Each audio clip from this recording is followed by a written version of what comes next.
How do you learn who you really are? It's not found in books. It's found on the battlefield.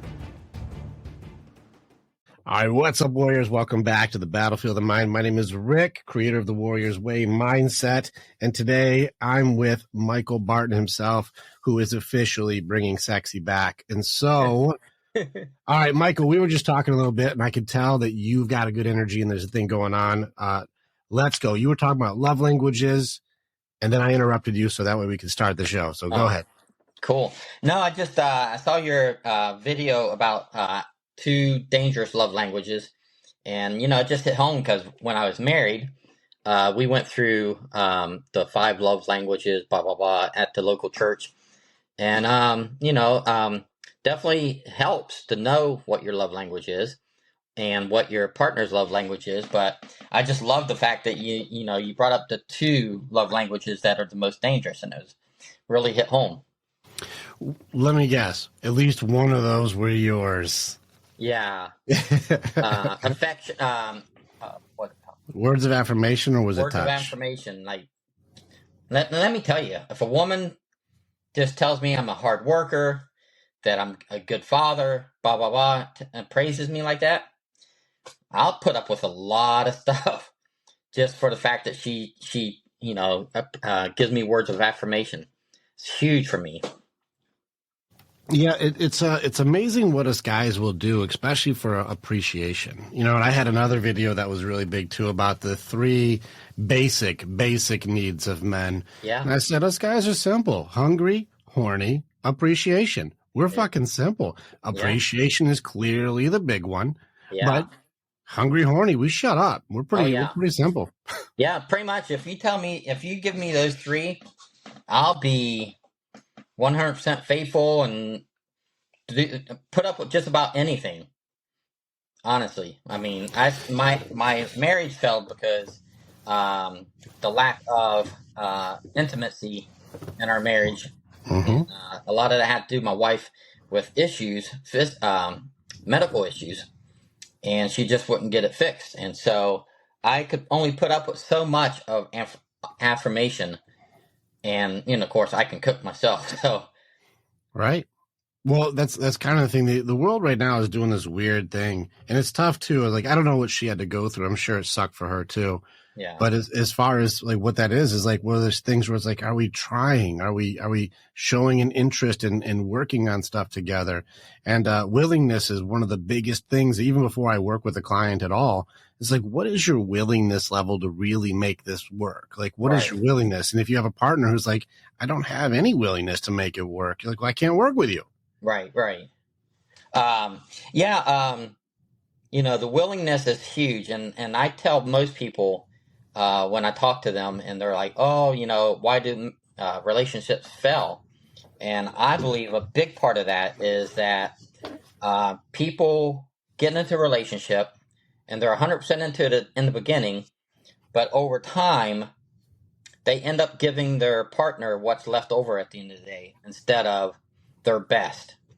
They'll get dressed to the nines for work, get dressed to the nines to go out, but when they come home, they want to put on PJs or, ratty old clothes, and then this is what you get to see at night instead of making that effort.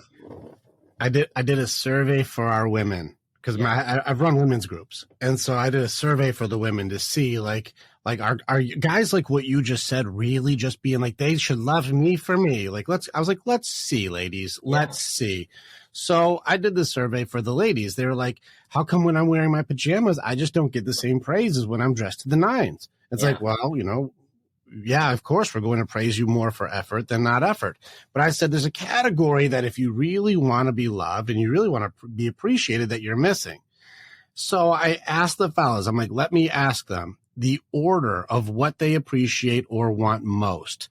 And I said, all right, number 1, dress to the nines. All the fake lashes, long hair, the push-up bra. Like, go ahead, go to the nines. Go all out. Your favorite dress, all your makeup, all your shit, right? Number 2, your old ratty PJs that you don't, no makeup, put the mask on or whatever, and like curlers, you name it. You do it like you're just not trying for shit. This is you all the way dressed down. And then I said, category number 3, lose the shirt. I'm like, which one do you like best? Do you like naked? Do you like the PJs, or you want to dress the 9? Put them in order of your favorite to least favorite. Which one do you want? Me or women? You. Honestly, you want naked, dress the 9s, or do you want PJs? I want naked. Naked first. And then probably dressed to the 9s. Dressed to the 9s, and then PJs. Yeah. This is where I told the ladies they had it wrong. Is dress the 9s is cool, but it's not authentic. Do you know what we like the best? Authentic you. Lose the clothes. Yeah. Who you really are. No makeup, no dresses, no bullshit. You want to get love and attention for who you are? Lose the shirt. Yeah. And this is where they were like, good call. I didn't really consider that. No, we don't. We like that you tried, but we like you better for what you are and who you are. But your PJs aren't who you are. Underneath, though, that's who you are, and we love that. True. Very true. But you want that, and it doesn't even have to be dressed to the 9s. It's just the effort is what the majority of it is. Just the effort of showing me that you value me, that you're not just going to give me what you have left over at the end of the day. Mm-hmm. You're going to put forth that effort to say, you know what? Yes, I've been busy all day. Yes, I've worked all day. But you know what? I'm not going to come in here and look like a bum. I'm going to at least put on something nice. Put forth a little bit of effort to show you that I still want you to see that I still have value for you enough to want to put forth an effort. Yeah, that's a really heavy thing, especially when, and this is not just a female thing. This is just relationships, when people get complacent and just stop putting in the effort at all. It's interesting. I think a buddy called it maintenance dues. He's like, you try really, really hard to get the job or get the place or get the thing, and then you just stop doing any maintenance to keep it up. Right. Exactly. In my past marriage, I didn't get the intimacy because pretty sure she had what do you call that? A thyroid issue, which affects your weight, affects your sex drive, blah blah blah. And she knew something was wrong, wouldn't get it fixed, whatever. But then on top of that, the lack of putting forth the effort to look good at home, this or that. And probably back then I probably was guilty of not putting forth the effort as well. But now, if I go out somewhere, I look good. Even if I'm not meeting someone, I want to look good in case I do meet someone. And in a relationship, they're going to get the best of me. I won't come home and look like a bum. I may work and look like a bum, but as soon as I come home, I'll shower and I'll get dressed. Even if I'm around the house, I'll dress somewhat nice. Mm-hmm. So I think that you're making a good point here. And the difference between standards and expectations is where people get goofed up, because I see people, even with what you're saying, I don't know about your comment section, but my comment section, when the ladies get in there, almost all of the negativity in any of the comment sections, and I have very, very predominant friends who have millions of viewers, where most of the negativity today is coming from women. So the statement you just said is, I take care of myself. I'm not going to let myself be sloppy. I keep myself in this order. I'll dress appropriately for looking good. I'll work out. I'll eat well. I'll take care of me. I'll keep myself cleaned up. Yeah. I am holding myself to a standard. Standard is me to me. Yeah. And they go, oh yeah? Well, you shouldn't expect me to do this and you shouldn't expect me to do that. And you're like, no. I'm not setting an expectation. I'm just setting a standard. Right. And the standard is, this is where my standard is. Now, if you're below, I'm not mad at you. I just won't be with you. Right. Exactly. And a lot of the things on my TikTok videos, I usually dress what people think I should dress like for my age versus how I dress. And I also dress videos to show guys, especially those in their 40s and 50s who maybe have gone through divorce and they're starting all over and they feel like they're washed up and they don't have a chance. That, you got to put forth the effort. You got to look good. A lot of relationships fail because the male or the female in relationship just let things go. They start dressing baggy. They start dressing shaggy. they don't put on makeup. They just don't give their best to their partner. And so a lot of times I dress like that. And everybody in my comments, I have 86% female followers, and then like 13, 14 are males. And most of my negative comments come from the men, mostly Give me millennials. that. I want to hear that, because like I don't have that aspect. I'm on the warrior side of training the men that you're talking about for this. Yeah. Give me some of the negativity that you're getting from the guys so I can get caught up, because I don't know. Okay. Well, because I dress decent, I either get a small group of guys that think I'm gay because I dress well and I take care of myself, and those are just mostly millennials, even Gen Z, younger, 30 and younger, that say that because they can't understand that a man can take care of himself and look good, and dress well. The other men, mostly, very rare are the Gen X, but mostly it's the men, like I said, 30s, mid 30s and younger, because they see my confidence as arrogance, and it's not. And then they're like, oh, well, you're always on here. You've been on here for 3 years now and still single. Why is that? I'm like, well, I choose to be single. I enjoy my life. I don't have drama in my life. I don't have to be told what to do and where to go and what to do, So I just love being single. I'm comfortable with who I am. And the majority of the guys that get on there are just always bashing me for dressing well, or can't find a real girl, so I'm on TikTok, blah, blah, blah. Interesting. I actually love, I do a lot of content as far as understanding the weapons of the world right now, and blame, shame, and judgment seem to be the tools of destruction for trying to hurt people. That's just also a telltale sign of the person typing is probably not very healthy either. Hurt people. Happy people don't do this shit. Right. In which case, here's what I do. I love going live. I like, because I'm in the psych world, and so people try and take shots, and I call it troll patrol. Yeah. I enjoy when people bring their bullshit. I like it because I look at it, because I also have stages. I'll be in front of live audiences, and I have to be ready for the shit in real time. Right. So I look for the opportunities. I jump on, and people will do troll patrol bullshit. They will come in and just say cruel things with intent to do harm, because they're behind a keyboard. Right. And so it's interesting where they say these things, where some of the stuff you just said, I'd like to hear some of them. Like, you look gay because you dress well. Right. All right. First off, way to go, gays. Like, I got to say, gays, you guys at least made it so the stereotype is awesome. Like, listen, you dress well is the stereotype. Like, nice. Good one. That's like, yeah, you look smart because you're old, and you're like, we did something right. Yeah, I'll take that stereotype. I'll take it. That sounds good. Listen, So I anytime they want to tell me that I'm gay because I dress well, that's a huge compliment to me, because thank you. That most gays, they typically don't have kids, don't have a lot of money to spend on people, so they dress well for themselves and they take care of themselves. I'm not upset about it at all. Yeah, gay community has done a good job. I mean, the new age. Listen, I've had gay people on my show who are like, "Hey, new age people, you're fucking up all the work we did. We did a good job. Please stop fucking in the streets. That's not that's not us."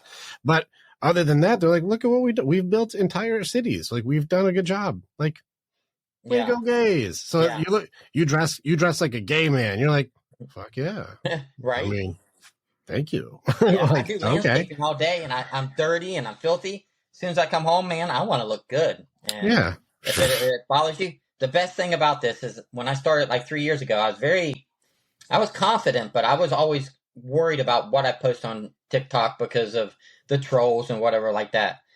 However, like I found myself, and I have the fucking 50s attitude. Like, what's that? Just, if you feel like you're going to get on here, call me gay, call me a creeper, weirdo, any of those things, I don't care. Those are just judgments. Your opinion has zero value on my life. Yeah. And so that's my fucking 50s.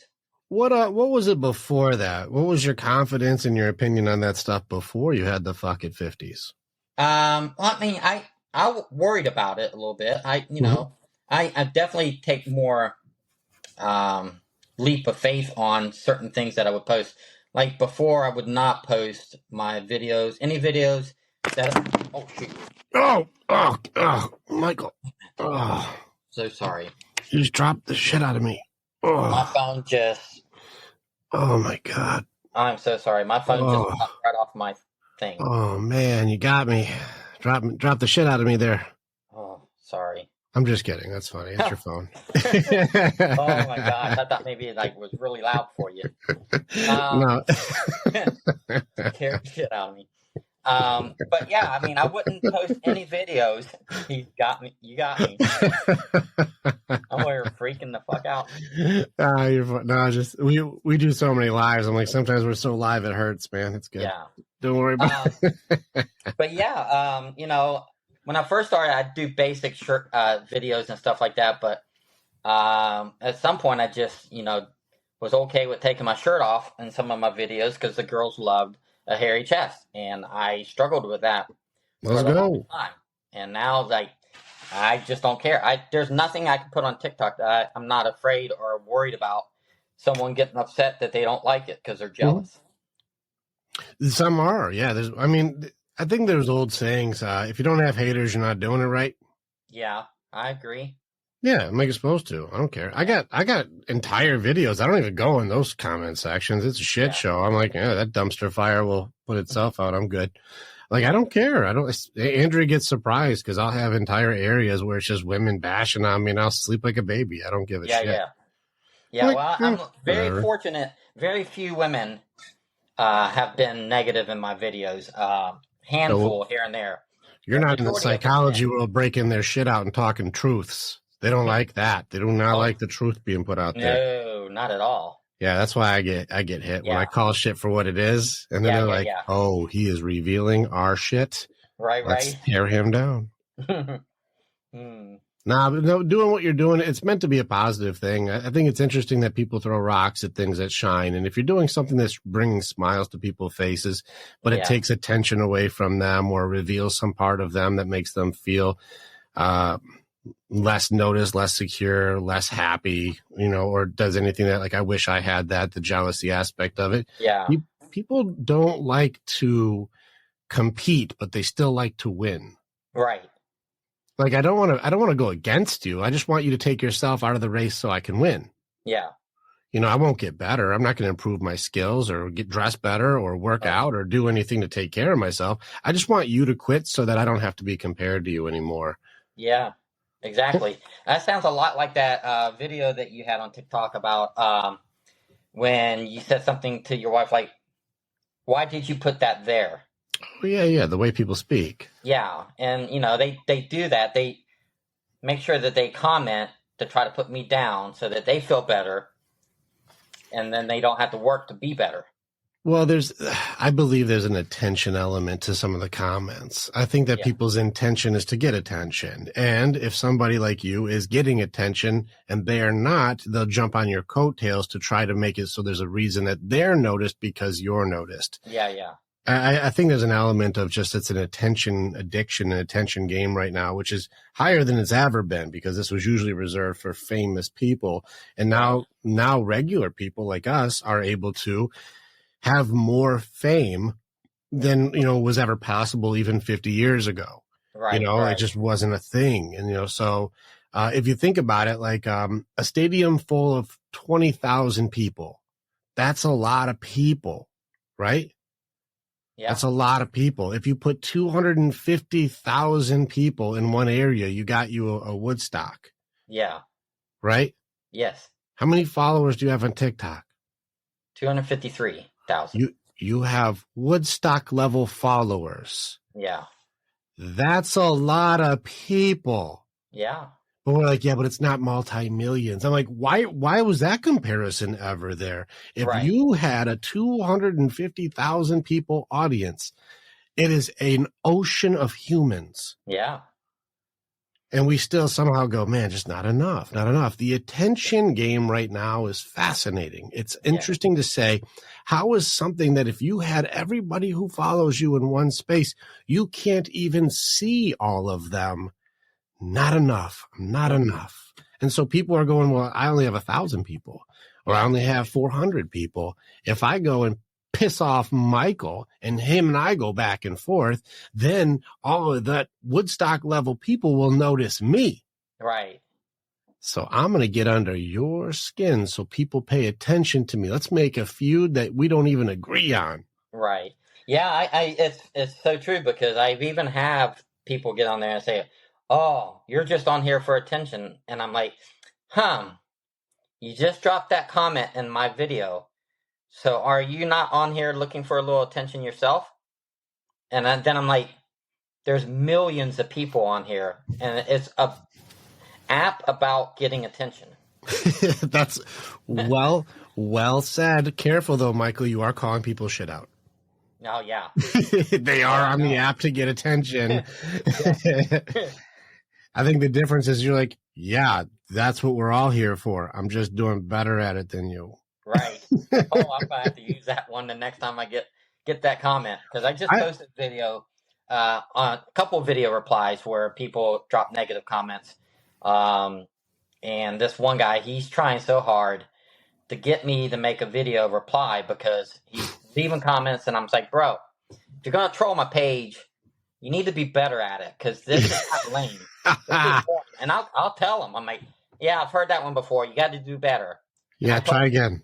Yeah, he was on my TikTok live the other day. I'm like, bro, listen, I'm just going to tell you now, you're trying, but you're not very good at it. And if you're going to stay on my page, you got to come up with new content, or I'm just, in June, I'm going to block you, because I don't want to keep seeing the same crappy comment.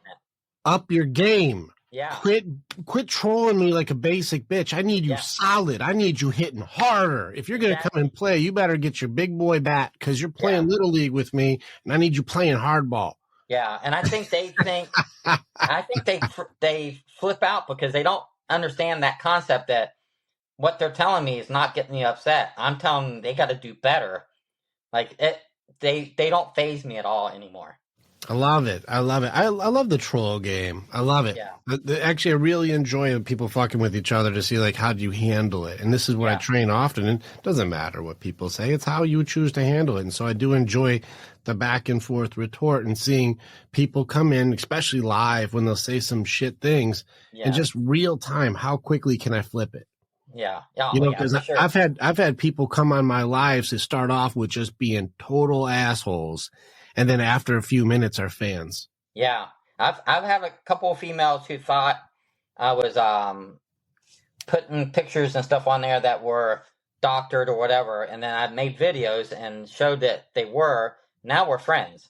I had a person in my live the other day, and to be honest with you, you know, he's been on there a few times, and he's like, "Oh, you really need to get off TikTok and, like, really find a real woman." I said, "Well, I am. Your mom's right next to me." Yeah, your mom's the sweetest. She's such a good cook. Yeah, I said, she's right here next to me. He's like, "Well, what's her name?" And I said, "Well, her name is."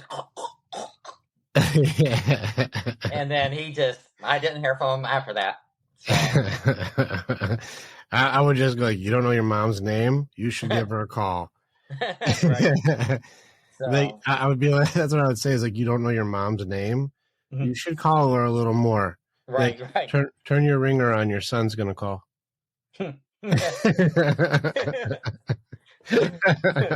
It's fun to have those things. I've had those things where people come in, they try taking shots. They can't get me. I'm too fucking tough.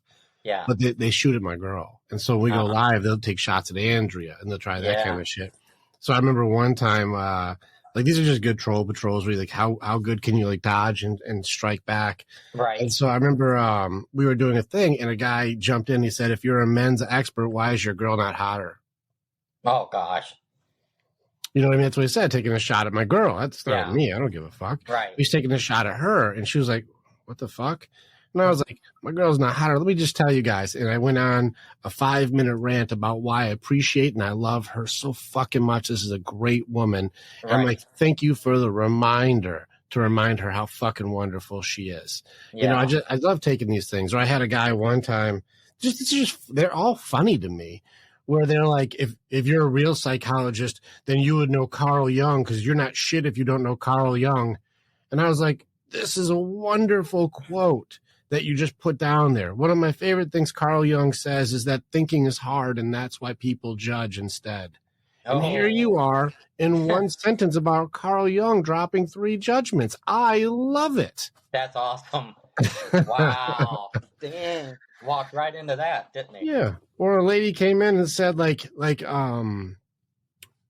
I was explaining what a proper alpha is, what a good leader is, a man who builds, a man who supports, a man who does these things. And she says, no alpha, whoever calls themselves an alpha is an alpha. And I was like, oh, I can't wait.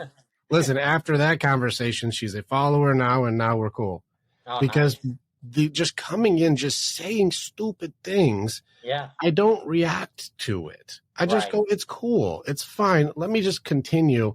And then they end up listening for a second and going, all right, that actually checks out. All right. My bad. I actually was only watching for 30 seconds before I commented. I didn't know what I was. And I was like, welcome to the family. Those are the worst, is when they just come in and then drop a comment and before they even know what's going on. I would say the worst are the ones who are just trying to fuck with people for fun. These are the ones who come in and they'll put political things in or make racist statements or religious statements just to rile up people. And that's like, they'll come in and be like, Trump sucks or Biden's a piece of shit. They'll just come in and make it a political thing, or they'll try and ask me something that has nothing to do with my field at all. And I'm like, that's not my world. I don't know. That's not my expertise isn't in that section. So those are the ones where Andrea does just remove them from the group. That's our troll patrol, where it's like, you're just here to talk about Trump. I'm not even political. That's not my channel. It's not that they disagree with you and are willing to listen and learn, or not, but for them just to come in, just create havoc, whether they, which is fine. It's just, we just can't have you hang out with us. There's tons of groups for that. There's a ton of people who can't wait for you to jump on and talk about it. It's just not this one. Right. Which is cool. What are you going to do next? What's your plan, man? All right, let's hit your goals and let's see where you're going. All right. Let's say 420,000 followers by 420. Let's say the miracle of Christmas happens, which, by the way, I know Santa Corky, so the miracle of Christmas may happen. Right. But let's say you do it. Then what? What are you going to do with this? Let's say you really do have the clout, the fame, the attention. Yeah. What are you going to do with it? Honestly, the thing that's always been my goal is to help men with their confidence, help men dress better, help men to know the basic things that men at my age, around your age, the whole thing with my name being Silver Fox. Got the beard, I got the white hair, but with being a Silver Fox, chivalry. I probably didn't pronounce that right. Chivalry. Yeah, chivalry. The sidewalk rule. You know how to treat women. You open doors. You give up your seat to people, women. Interesting. I jump in only because there's these things like this is like, well, how many of today's societal ladies are really falling for this traditional value chivalry thing? What would you say, just in your experience? I know that this is not an official study, but just in your experience, what would you say, percentage-wise of women who are like, we are highly interested in traditional values, and I'm looking for a chivalry, abiding, honorable man? I honestly, from the women I've met, I would say, and then just from the women that follow me, I would say at least 50%. Nice. You got at least half. Now you're talking about the ladies who are around 50 years old-ish?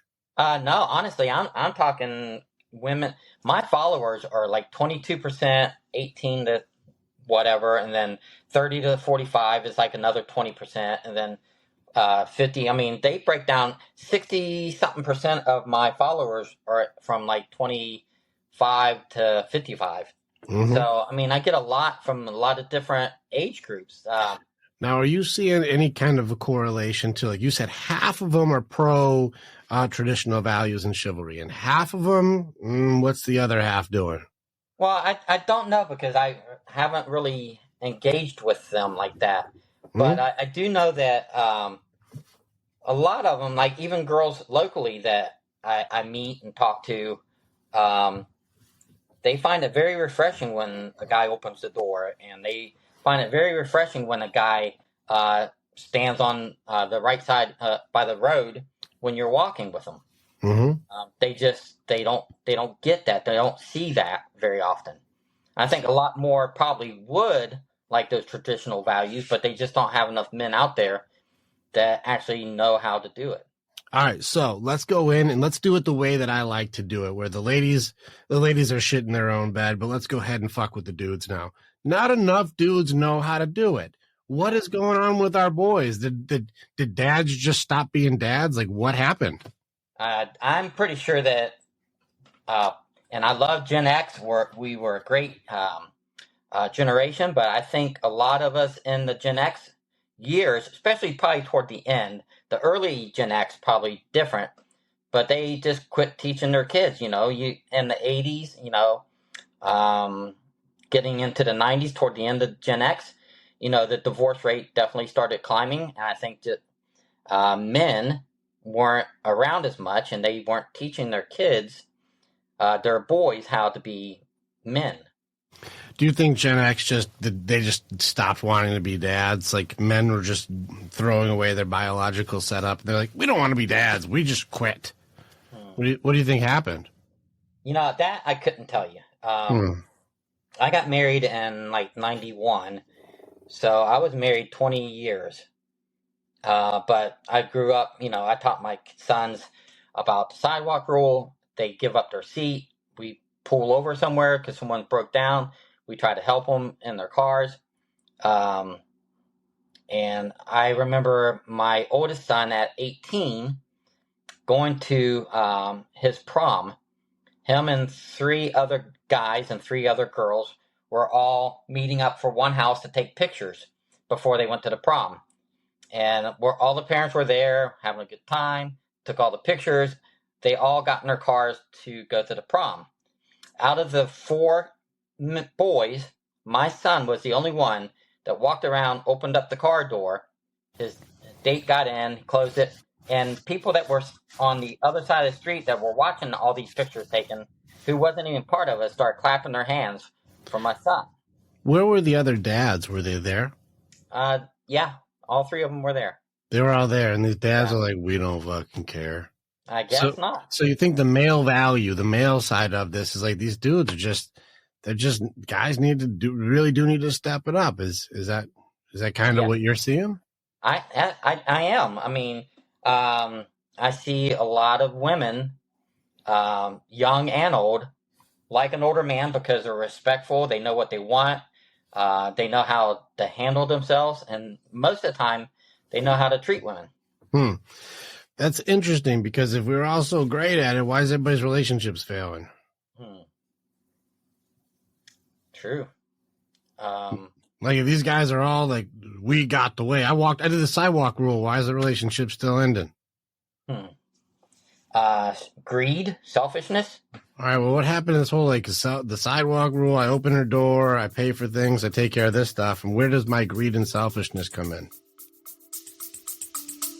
Stay with us. We'll be right back.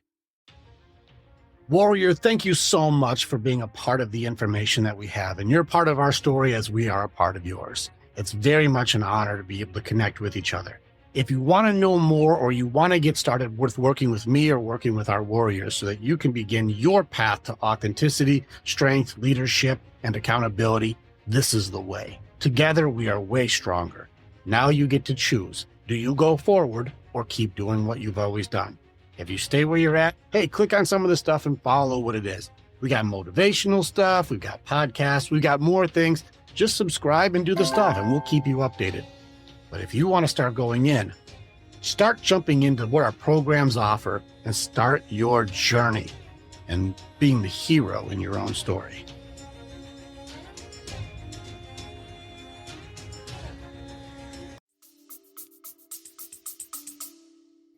Well, I mean, the greed and selfishness came in when before that, like the women, they want more, they want this, they want that. They want the men to be traditional men, but yet they want to have their own, how do you say it? um, liberal way to where it's what they want, the women's movement.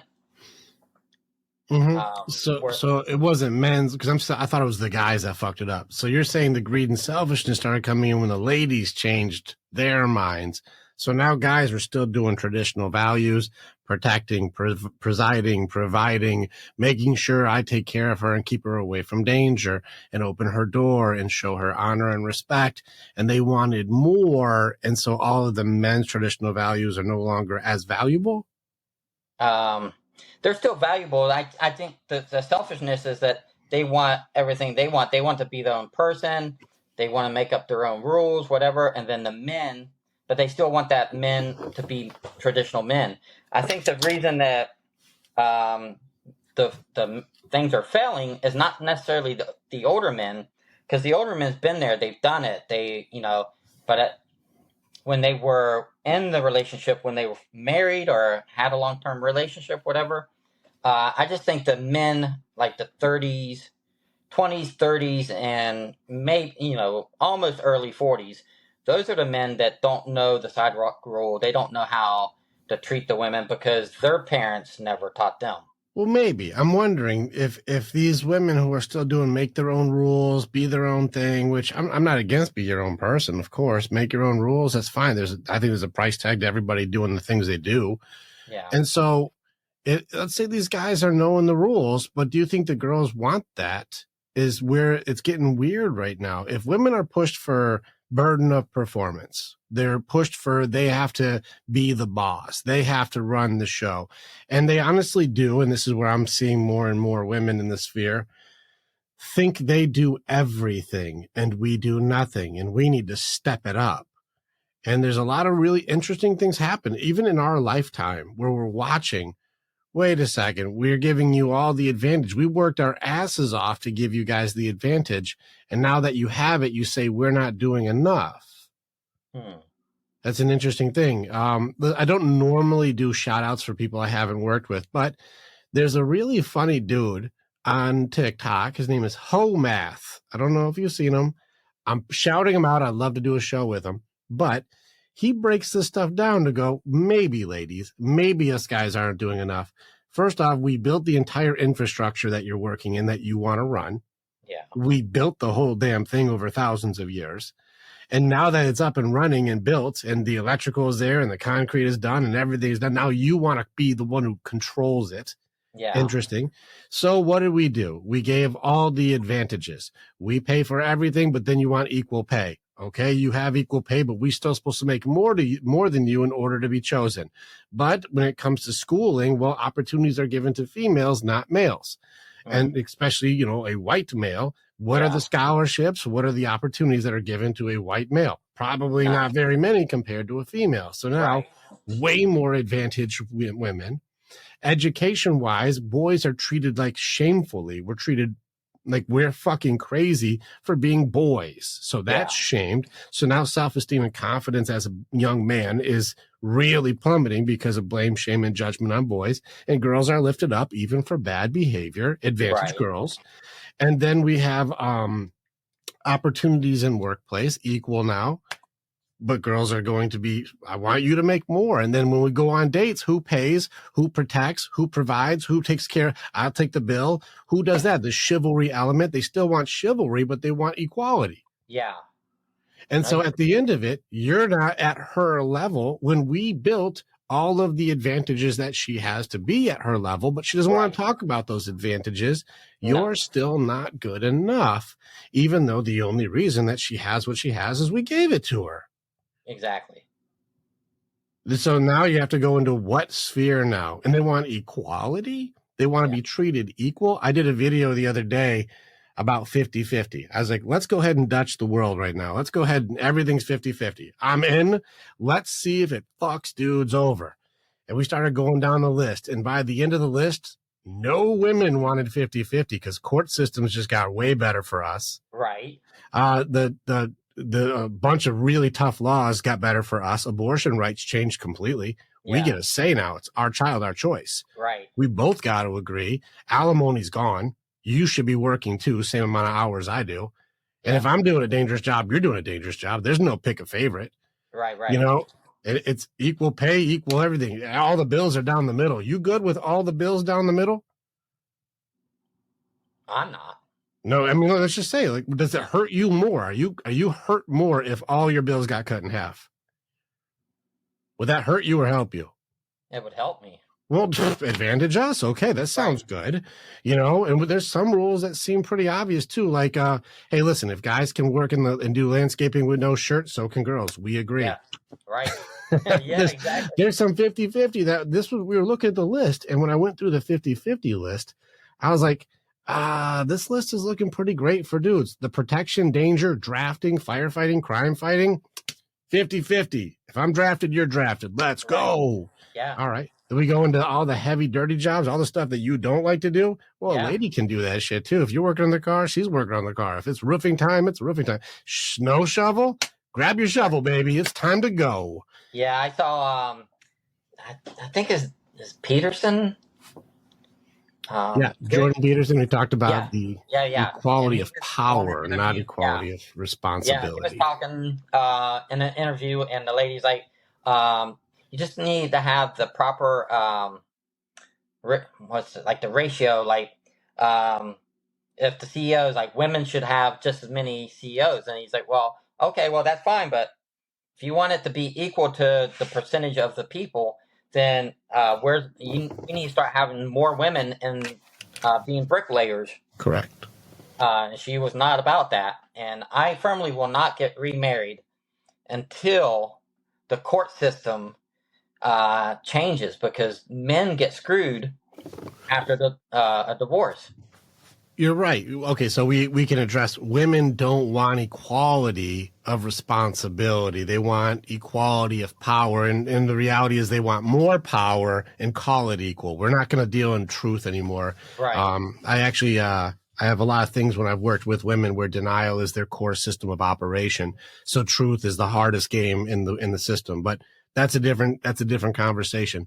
So here we are. We're getting into why not get married again. And there's these different movements. Now, I don't go red pill, but I understand the merit behind it. So like your Rich Coopers and guys like that, where like, why would a guy get married again? It's a bad business deal. Yeah. Like if you looked at the paperwork on this one, this would be like if I were to do business with a company with this contract and all liability is on me, I lose half my company if they ever just have an emotional day. I don't have to have a good reason for the company to back out on their deal. They can change their deal whenever they want to. They can stop doing maintenance. They can stop taking care of their end. They can stop doing whatever. They can be bitchy, naggy, tear me down, stop being encouraging, quit doing their job completely. In fact, go the totally other way. And then as soon as I don't like it, I have to lose half my business. Right. Well, I don't think I would sign that deal. It doesn't seem like a good deal for me. And so this is where getting the state or the government involved in a commitment and our vows to each other, which seem to be only one matters, but it's also situational. Yeah. Like, tell me what your thoughts are on this whole entire system, because you're dead center of it. Like, what do you got? Well, I'm just at the point in my life where I would have another long-term relationship, call it marriage, call it whatever you want, where you're two are committed to each other. But honestly, I think a marriage is just a commitment between you, your spouse, and God alone. That government shouldn't have a say in it. So if you want to have a commitment, well, I don't know what you want to call it, however you want to do it, but just something that's made up between you and your spouse, that, hey, I want to be committed to you, and you alone, just as us, and then that's it. And then if you end up, it doesn't work out, then you guys split ways and everything's good. But I don't think government should be anywhere involved with, and I don't think that being married, like even the taxes, like I don't think that getting married through the government and then getting tax breaks for being married. That's nonsense. All right. So, okay. Does that maybe then, let me try and get in a feminine thing here. Does that maybe make it then so there's just less responsibility and liability for men? Maybe they just want an easy way out. They just don't want to own when it's time for them to step up, and so it's easy for them to leave. Like, those are the kind of things that seem like it's a cop out that you don't want to get married. It just shows that you're just not ready for commitment. Note that I'm speaking in judgments, by the way. Yeah. and so these are the things thrown around. What do you think about these claims that are thrown around where, like, sounds like you're just afraid to commit? What do you think? I think it's total nonsense. Men want to commit. Men want to have a relationship with a woman and know that they're getting the appreciation and the three things met: horny, food, hungry, horny, and appreciation. And that's what they want. They really do. But they don't want to be penalized and have half their stuff taken because it didn't work out. Yeah, I actually don't agree in the alimony aspect of it at all. And on either side, I don't think that a woman should be paying a man and a man should be paying a woman. I don't give a shit. I think that the privilege itself to say that I didn't have to work was a benefit of being with that person, not something that person took you under their wing and took care of you for a long time. And then you said, I don't want to be with you anymore. It's not their responsibility to pay for you when they always were paying for you. Right. That person, if anything, it should be, well, you got back pay on all the years they took care of you then. Yeah. If anything, it would be the other way around. I never understood alimony, especially because I watch people get paid to go out and mess around with as many people as they want. Now I got to pay for you to go mess around with other people. Why is that my responsibility? Because I took care of you. Yeah. Yeah, well, she chose to stay home. Yes, she fucking chose to stay home. Right. Well, she took care of the kids. If it's the other way for the dude, which I have talked to those guys, I took care of the home. I helped her get her degree. I helped her build her business. And then she left me for the guy at her business. Yeah, because took everything. She leveled up. Yeah, she leveled up above him, and now he wasn't good enough for her.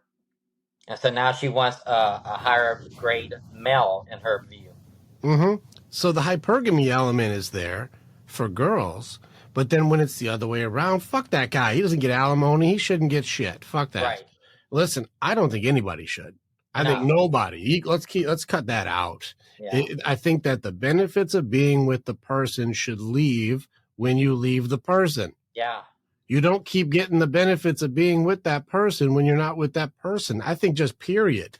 Because if you have to pay financially because of the circumstances she was used to for her life, she should still be coming over to sleep with you twice a week because that's what you wanted. That's that was the agreement. She's got like a whole nother version of friends with benefits once she gets alimony. Right. She's got friends with the benefits of getting the money.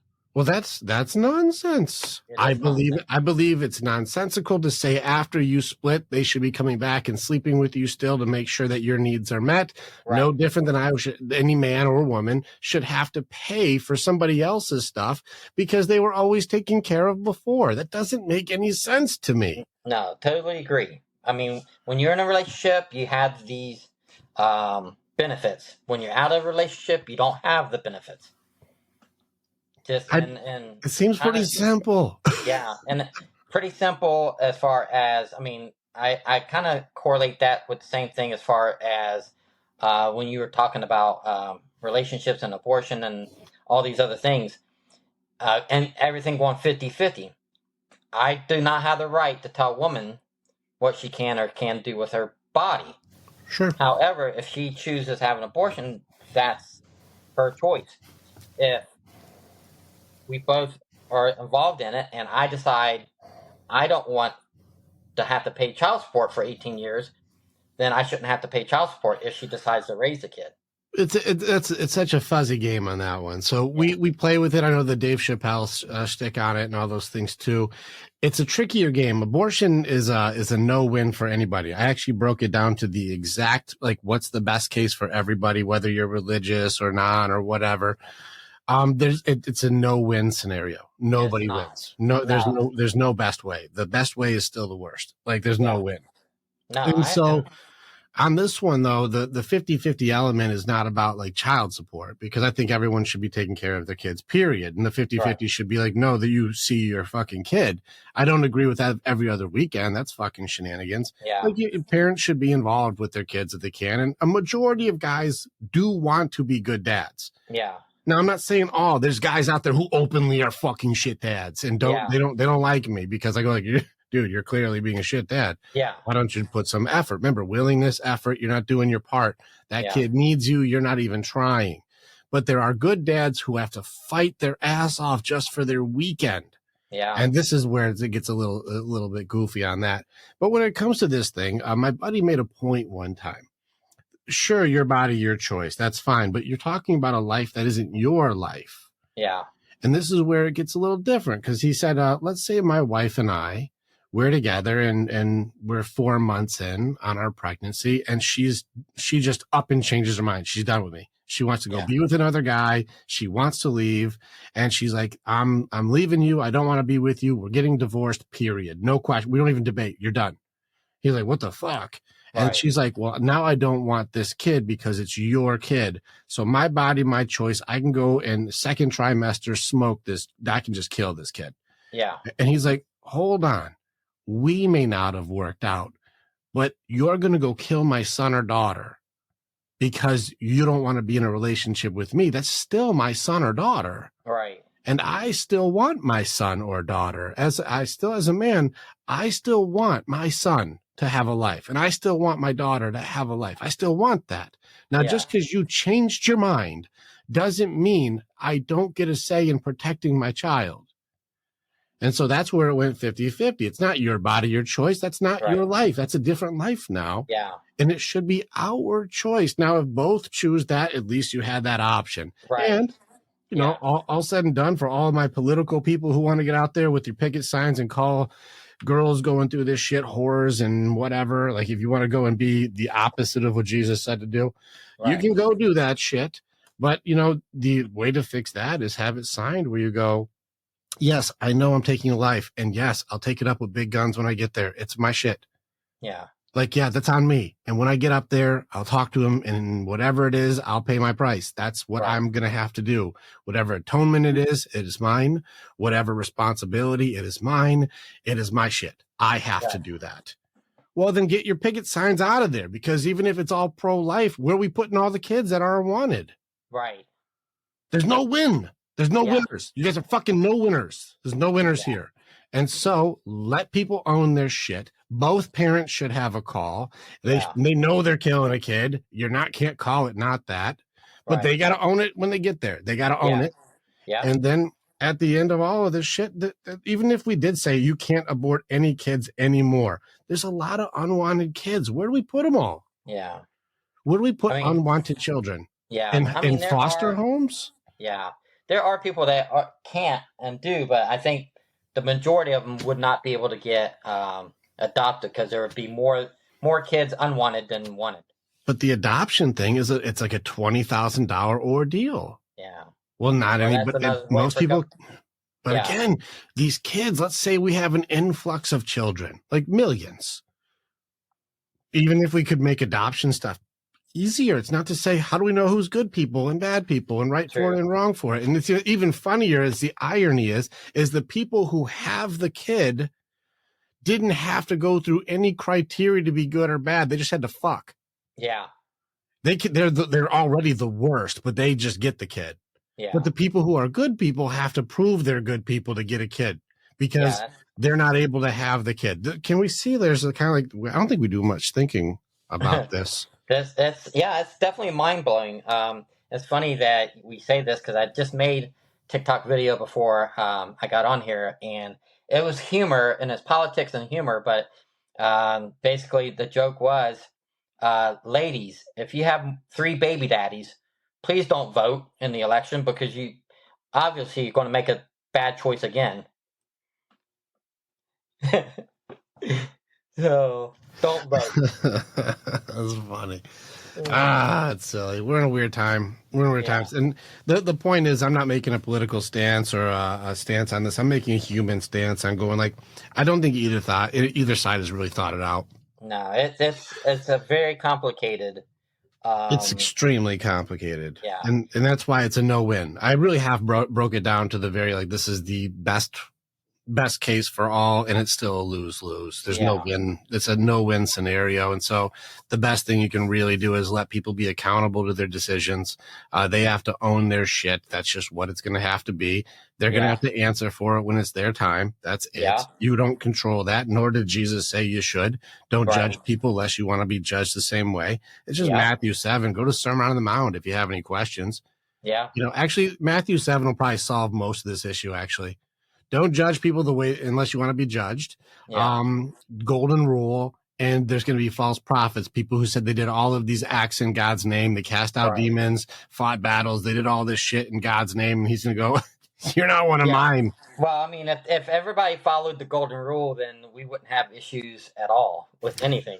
Yeah. I mean, if you loved your neighbor more than you love yourself. Well, not more, but as much as. But even still, if we just, it's a good starter place. There's loopholes to the golden rule, but it's a great baseline. Yeah. You know, because, for example, if I'm a UFC fighter and I love getting punched in the face, it doesn't mean I punch you in the face because I love it. Right. You know, so there's loopholes to it. Yeah. You know, and so there's, but the basis is still there. Yeah. Do you like your stuff stolen? Oh, no. Well, then don't steal people's shit. Right. You know, the baseline is there. Do you want to get canceled and not be able to speak and someone puts tape over your mouth?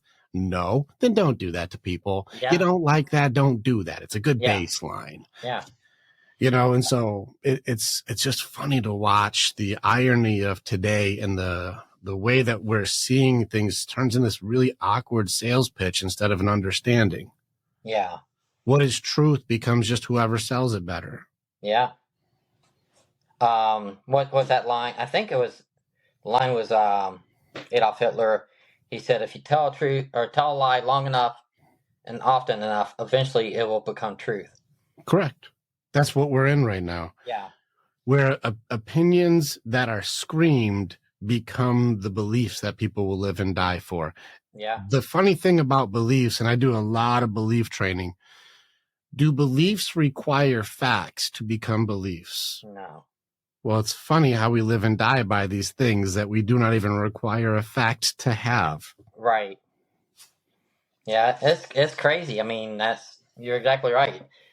People nothing is based on facts for the most part. Well, what's a fact? How do I know? Mm-hmm. This is it. Like, even still, I do an example just to be very silly with it, but it's still truth. It's reality. Isaac Newton, he's like, apple hit me in the head, man. Gravity pulls us down. And people are like, I don't know, dude. Let me check. They're like, got pulled down. He must be right. Seems correct. Let it go. It went down. Looks like it got pulled down. Gravity must pull you down. They're like, can't disprove it. Isaac Newton, you are right. It is a fact.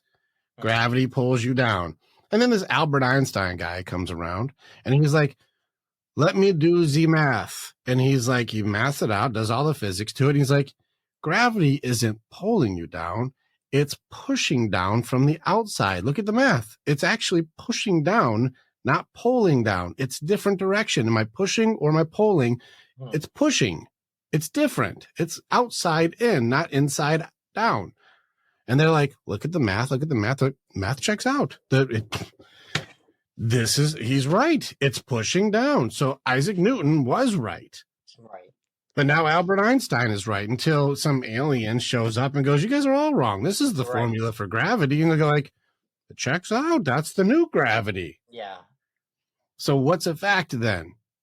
It's just what we know so far until we know more, and then we change it again. True. They're like, what, mathematics? Maybe mathematics, sure, but math is sure confusing. Otherwise, people would get it right more often. We can stick with addition or something, fine. Right. But if you get into calc, people are wrong about math all the time. I got a lot of wrong math problems. So we're in an interesting time. The semantics are the battle. We've got blame, shame, and judgment are the weapons. And, they're destroying good guys like you.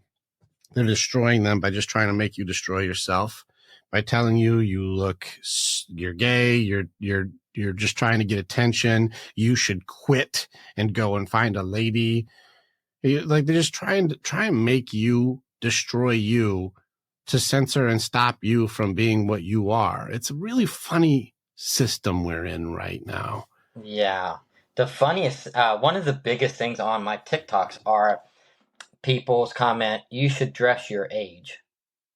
What does it mean? Because I have to understand it's a subjective term, so I don't understand it. What does that mean, dress your age? Well, I'm still trying to figure it out. But Okay. apparently because I dress in latest fashion, or I dress in skinny jeans or tight shirts, or that's premises of a lot of my earlier TikTok videos. When people say dress your age, like they want me to dress like in my 50s with like a polo shirt or a plaid shirt. Is that what 50s wear? I'm guessing. I mean, that's the only thing I could figure. I don't know. And then I usually say, well, every time I go to the department store, I never see 50s age dress. Come here and pick out these clothes, or this is for the 30s. What it is they're just not comfortable seeing a man dressing trendy and dressing nice, and so their whole thing is dress your age. And I usually make some videos. Well, I would, but I've never been this age before. So how can I dress this age? But every day I'm a different age. It's confusing because if you're wearing something, aren't you wearing something? Yeah. So then whatever you're wearing, did you change your age because you wore a different shirt or something? No, it does not. So then whatever you're wearing is you dressing for your age. Exactly. I don't understand. Listen, I'm open. Listen, anybody, you're open to reach out and explain this to us. I am very convinced this will be a very subjective conversation. Yeah. And I hold on. Well, I don't know. Go have fun. Listen, do whatever it is. Let's do it. What is it? Okay, hold on. See, I think, because I get...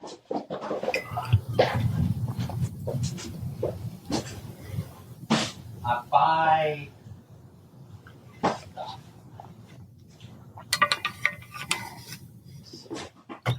You guys are listening to this still. It's pretty awesome. We're in real time here. Oh.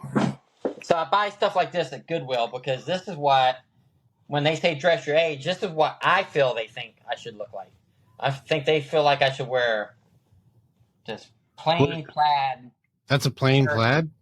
Well, I don't know whatever you want to call it, but it's just a plain shirt or a polo shirt, striped. And that's what they think I should be in my 50s. That's how I should dress like. I don't know. I mean, that's my interpretation of how I feel like they think I should look. That I should not have style in my 50s. Like, I don't know. For whatever reason, they think like once you hit 50, like you should just kind of fade away and get quiet, not get on social media, don't be relevant. I'll be open with you. I don't know what they're talking about. We're wearing t-shirts. You're wearing jeans. I don't think I understand. No. Yeah, Since when is t-shirts and jeans not in? Mm-hmm. Or like my shoes. Like a lot of times I do a lot. I'm a big sneaker guy, so I have probably 50 pairs of sneakers. And most of them are Vans, Converse, and they'll be like, dress your age. Like, why are you wearing those? Wait a second. We were there when those started, motherfucker. Exactly. Like, hold on. We are. Who are you copying? Right. That's usually what I say is like, as soon as they bring up we were there for Chucks. What are you talking about? Yeah. Vans and Chucks were in our day. I'm like, this half the style that you have right now is ours. We had 3 teenage daughters bringing back our old style. I'm like, we used to wear that shit. I wore that in 7th grade. They're like, well, things make a comeback. I'm like, you guys, it's adorable that they just changed the name for a thing we used to do and call it original. Right. And then give us shit for the things that like, well, you just don't get it. I'm like, don't get it. We made it. Yeah. We built it. Yeah. Or they'll come up and, oh, I love this new song. And you're like, that's a remake. Yeah, that's Aretha Franklin in the back of the track there. What are you talking? They didn't write Aretha. What are you talking about? Right. But yeah, usually that I get crap for wearing Vans in my 50s. I'm like, bitch, I had them when I was 16. Vans were the shit back in the day, and they in the 90s they kind of faded out for a little while, but man, they made a comeback, and just it's ridiculous what some of these Gen Z and millennials think. Like they all of a sudden they don't think anything existed before they came around. Oh, that's so funny. You said, bitch. Yeah, I really. It just irks my soul when they come at me about Vans or Nikes. Like Nikes. I mean, Nikes have been around since the 70s, Sure. late 70s, whatever. And they act like I don't know. They really want you in your 50s to wear what is the dad shoes? Loafers? I don't know. No, I got house slippers. house slippers. What is the what the heck are those shoes called? Yeah, I can't think of them now. They're I think it's Vans. Yeah, but they're just dad shoes is what they're considered. Let me see. I got one shoe. New Balance. Oh, New Balance. Yeah. We didn't wear New Balance back in the day. Nobody wore New Balance. That was. But yeah, that's 30 years ago. Oh, yeah. I never wore them. I got a pair for work because they're just comfortable when I walk like probably 4 miles a day when I work. So. Yeah, you don't want to have that old Balance. You want a New Balance. New Balance. Old Balance is a little wobbly. That's so funny, man. I'll be very open with you. I've had some cool talks. Somebody you should check in on too is Tanner Guzzi. He's an expert on men dressing like their style, and he's right there with you. He's like, it doesn't matter how old you are, man. You dress authentic, you dress confidence, and it changes your swagger, changes your energy, actually changes your hormones, your chemicals. Things change. And like, who dressed up the most extravagant? Who had the most peacock outfits possible? Do you know who in history would have the loudest outfits? That would either have to be Liberace or Elton. Nah, not person. Like groups. What style? Who had the most eccentric style when it came to like the types of people who throughout history? I'll tell you the answer because I didn't know it either. I don't know. It was the warriors. The warriors would have the biggest headdresses, the most, the most pins, the most medals, the most decorations. The warriors are the ones that would have like, I earned the right to wear this outfit. I earned the right to be the brightest colors or the biggest feathers or whatever it was because I have kills or I have honor or I have protected, I have killed, whatever it is.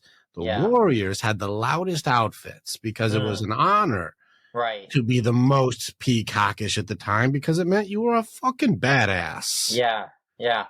Well, I definitely know like dressing, and it doesn't matter what it's like you said, the guy said, when you find your style and you find what works for you, it gives you that confidence. You feel better. You feel younger. You feel alive.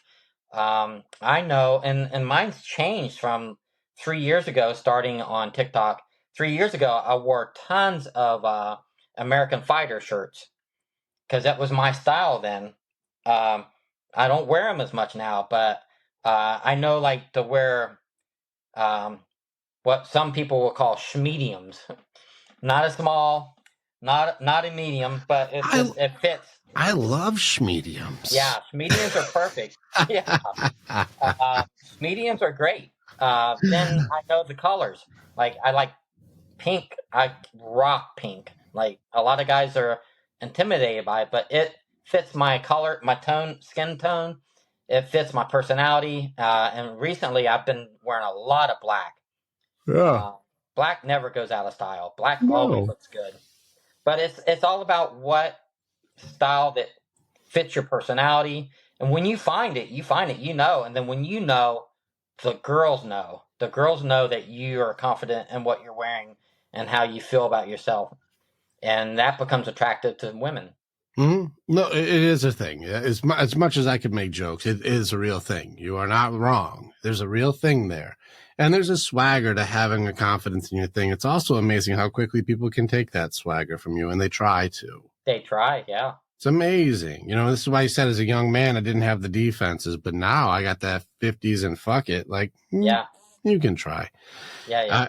I listen, I'm 41. I'm hitting 42 next month. Not February, in March. I'm with you when you I had the fuck it thing a long time ago. I could give two damn shits. Yeah. You know, and like I wear stuff that is comfortable. I'm wearing that's why I like talking to Tanner, because it'll point your style out. He's like, you're wearing a shirt with no labels. That's your style. You got this thing here. I see you're wearing that kind of belt. Like, he'll call your shit out. He's like, that necklace actually means this and this. He's like, the earrings, those mean that. He's like, that's the style for what means this. Like, it's fucking fascinating that there's so much behind all of it. Yeah. I'm like, I liked it because it was cotton. That was it. I didn't care. I don't give a shit, you know, and so, it is fascinating to learn more and more about it, because I don't wear labels. I don't often have stuff. My shirts I will wear have funny things on them because I don't care. Yeah. But I think that right now, finding what makes you truly feel like you, here's one of my synopses, and probably why this show is doing so well and why people are hanging out so much, is because in this day and age, people are sick and tired of fake, and we're starving for authenticity. Yeah. And when you find you and you feel good about finding you, you can't fucking touch me. You can't hurt my feelings. This is no different than if I try and judge you and go, Michael, you're 9 feet tall. And you're like, you're measuring me in feet and you got 9. That's incorrect. So it doesn't hurt my feelings when you call me 9 feet tall. Or if I said, you're 2 feet tall, Michael, you're like, you're still using feet. And I know how that measurement systems work. It's incorrect. Right. That's not the right number. So I know you're wrong. Yeah. And when people do these types of things, those same judgments feel the same way when they go like, you dress like shit. Be like, no, I see you're measuring it off of shit. And that measurement's incorrect. I look banging. You're wrong. You know, it's the same thing. You can't hurt me with a judgment if I understand the system you're using for it. Yes. Yeah, I none of it bothers me anymore. And the best part about it is when I'm out, and this is an example probably 3 years ago, I was out of the bar and I was just having some drinks, and I'm wearing white jeans and I'm wearing this really bright pink Hurley shirt. Looking good, whatever. I actually had a guy tell me, he's playing some darts, and he's like, bro, you got some swag. You dress well. I said, well, thank you. He goes, I'm not gay. He's a big old country boy. I'm not gay, but I'm telling you, you dress well. I'm like, bro, you can tell me I dress well. You don't have to be gay to compliment a guy. And then so we got done playing darts, and I'm sitting there, and a female friend of mine who probably at the time was like 26 and went to college, and she came in with 3 of her college girlfriends, and all 4 of them gorgeous blondes sitting next to me. I'm sitting there talking to her, and I met her friends. We're just having a good time. We did some shots, and two dads my age, a little bit younger. And when I say, when they say dress like a dad, to me, they dress like what they say a dad should dress. Had polo shorts, and then a polo shirt, like they just came back from golfing. And he sees me talking to these 4 girls, and he's trying to make small talk, trying to get into talking with them, whatever. And so I'm talking with him for a few minutes, and all of a sudden he leans in and he goes, bro, you need to dye that beard. You would look a lot younger. And the 4 girls, now granted all like 24 to 26, gorgeous sorority girls, leaned over, heard what he said to them, like, oh no, don't you ever dye that beard. That beard is sexy. And just shut the man right up. And then after they left, he had to take one more jab, and he's like, bro, you dress like my son. I said, well, damn, your son has pretty good taste then. I mean, I don't know what to tell him. I thought he thought he was going to hurt my feelings, but come on. It's ridiculous. Just trying to tear someone else down so that they feel a little bit better about the way they are. Yeah, it's a sad state for some of those things, and it's Yeah. interesting. It's interesting to watch how that stuff is going right now. Men are in a really interesting time. I think both are. Women are. I do not envy the position women are in, and in fact, I actually feel really bad for the setup that women have right now because women are about to get fucking blown out of the water by themselves. They're about to destroy a huge group of ladies. Are about to have a very miserable existence. So I don't like the writing on the wall for that. That's going for ladies, but there's a group of guys too where it's like they're really shitting the bed on themselves too. And there's a lot of guys breaking away from that behavior, like the stuff you're doing, the stuff I do, where it's like leaning to authenticity. We build each other up. We don't tear each other down. There's a lot more men unifying. My entire Warriors Way group is hundreds of guys, and we all just build each other up. It's like there has to be a place where you train, you work on skills, you take the armor off, you heal your wounds, and then you go back to battle. And that's what we've built. We're a place where you can go, man, what are you sorting out? Man, I got a broken heart, or my fucking entire identity was just shattered, or I lost this huge part of my life. And how do I recoup that? How do I get the training for that? And there's more guys who are starting to shift from the dog on a dude thing into being like, let's work on being alphas that team up and train other alphas. Being men. Yeah. Instead of being boys. And this is where it's shifting, but there's a lot of boy mentality out there. And this is, I actually do think a lot of it has to do with the Gen X thing you said. With the divorces going up, there were less dads in the home. There's more boys raised by moms. And so boys are acting, more feminine in the way that they speak in negativity and judgment. Yeah. And guys, real men, when I train men, I actually removed the blame thrower part out of the men's group. I kept it in the women's group, but I took it out of the men's group. More men, when they've hit their like, I got to wake up and do some shit here moment, they shame stack more than they blame. Yeah. What did I do wrong? How come I couldn't make her happy? Why am I not good enough? I'm not successful. What am I missing? Like, it's not like they did this to me stuff. That's boy stuff. Yeah. But the men, when they come in, they're like, I know there's some shit I got to work on. What am I doing wrong? Let's work on it. Yeah. Now, the ladies, it's usually a couple weeks in the women's group that we have to go, stop coming in here to shit on your partner. It's your shit, not look what he did and he's not doing enough. And why isn't he doing it my way? And he should be doing this. And he never listens. And it's all him. I'm like, it's not. If you listen to you, you're a very negative force in the room. Mm-hmm. It's you. And there's weeks until it goes like, okay, maybe I should stop shitting on my people. Yeah. There's a thing there. Now remove men from the equation and have these boys only raised in that environment. They're going to come in and try and do a reputation demolition, just like how women bully women. Yeah. The guys who are raised by women are trying to bully that way. Well, it doesn't work on an alpha. It only works on a guy who doesn't have confidence. And so if a guy goes, hey, bro, that shirt tight enough? I'm like, it's just the smallest one they had. I couldn't find a small. I tried to get a smaller. They didn't have it, and they're going to be like trying to hate, like for some reason, go ahead. You can't hurt my feelings. You don't have access. Right. But to even attempt shows what level you're at. Yeah. Well, it's funny, like the divorce rate went up in the early 80s, whatever, Gen X, and it continues on that path. But what you were saying, men need to have, even if you get a divorce, whatever, they still need to have some sort of man role in their lives, whether it's a pastor or the dad, even though he's not there all the time.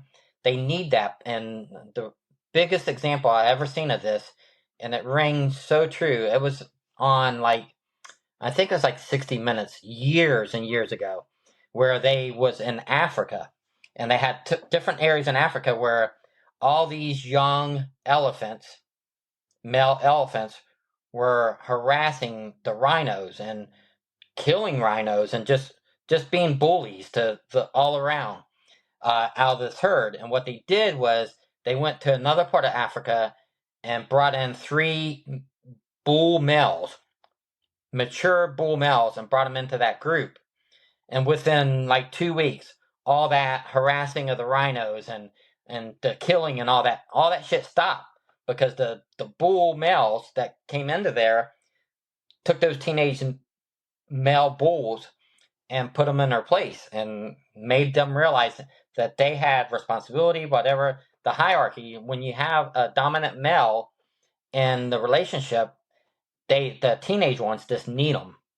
In the same way with men, like you just have to have some sort of male role model. My kids, even though I divorced 10 years ago, I have 3 sons, and they were like 15, 8, and 6 or something at the time, somewhere in those ages. And um, it was okay at first. My oldest didn't understand it, and I couldn't explain to any of them at the time that they're about intimacy because they weren't experiencing that. They would not.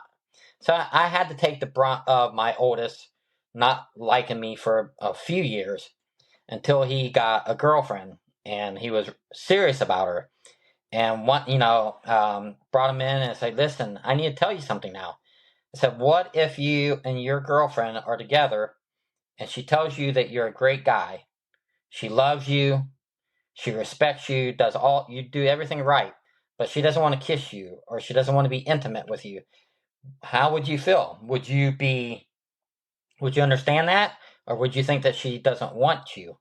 Because, well, I would think that she didn't want me.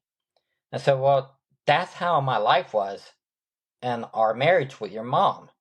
It had nothing to do with not loving her. Just I didn't feel like I was being loved, like I was not wanted." And so, it was able for him to click. And from that, we got a great relationship now. But all 3 of my kids, I have a great relationship with. But I had to wait and I had to put up with a lot of anger from my oldest until I could get to that point where I could express to him what the issues was between me and his mom. So there's a lot of pieces to unpack there.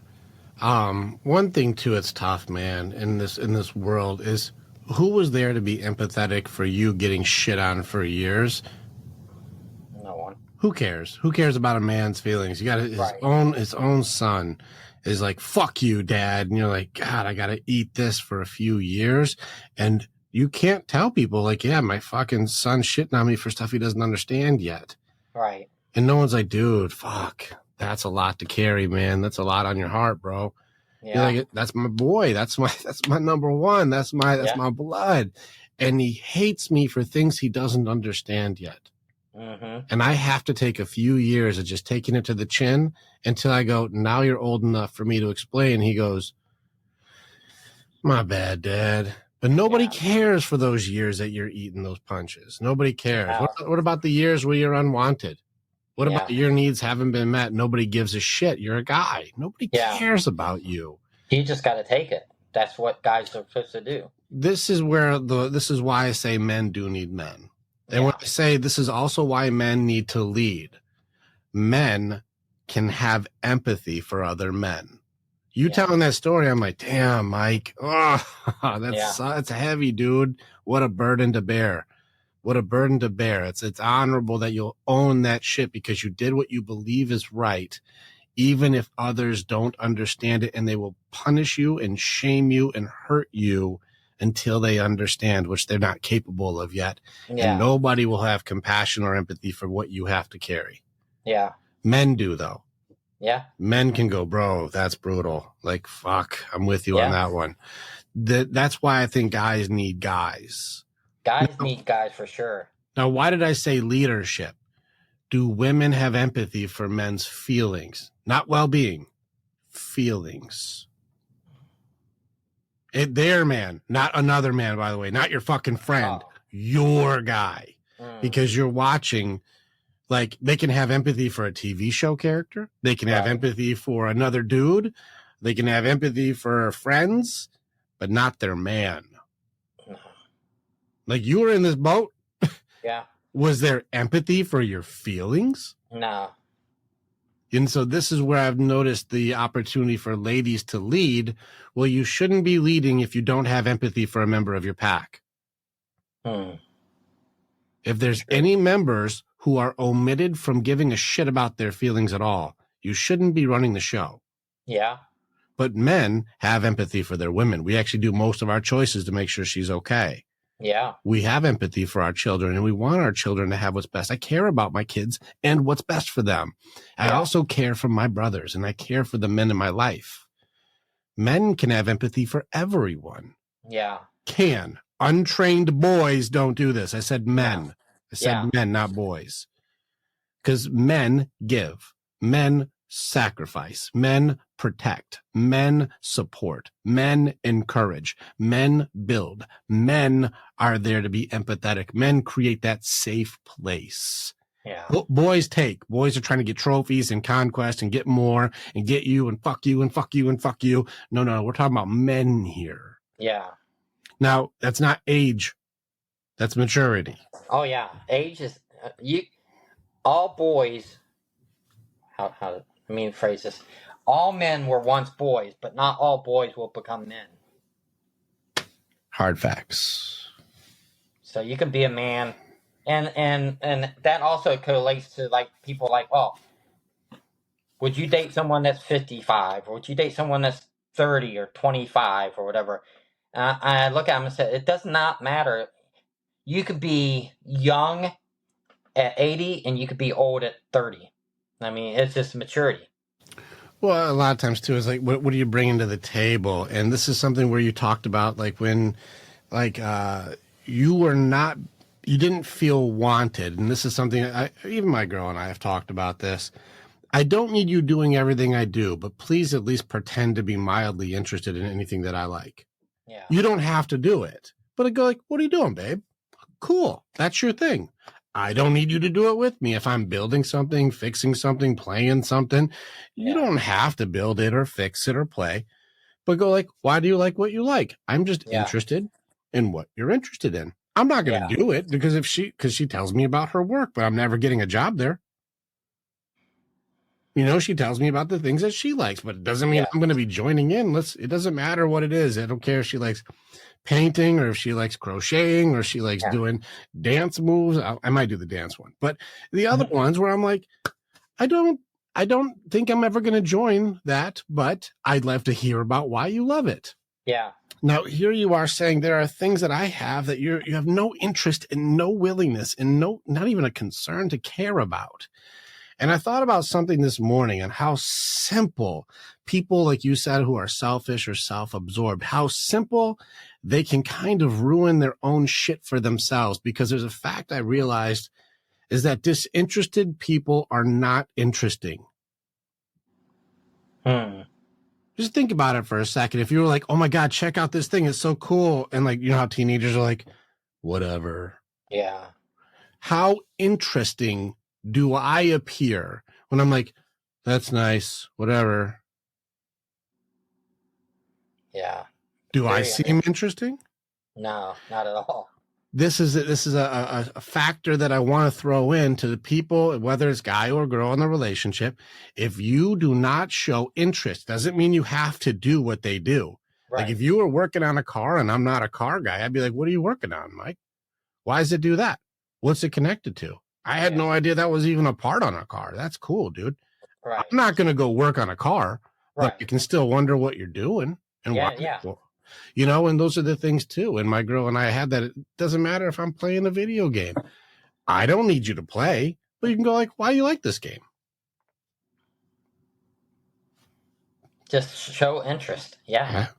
But disinterested people are not interesting.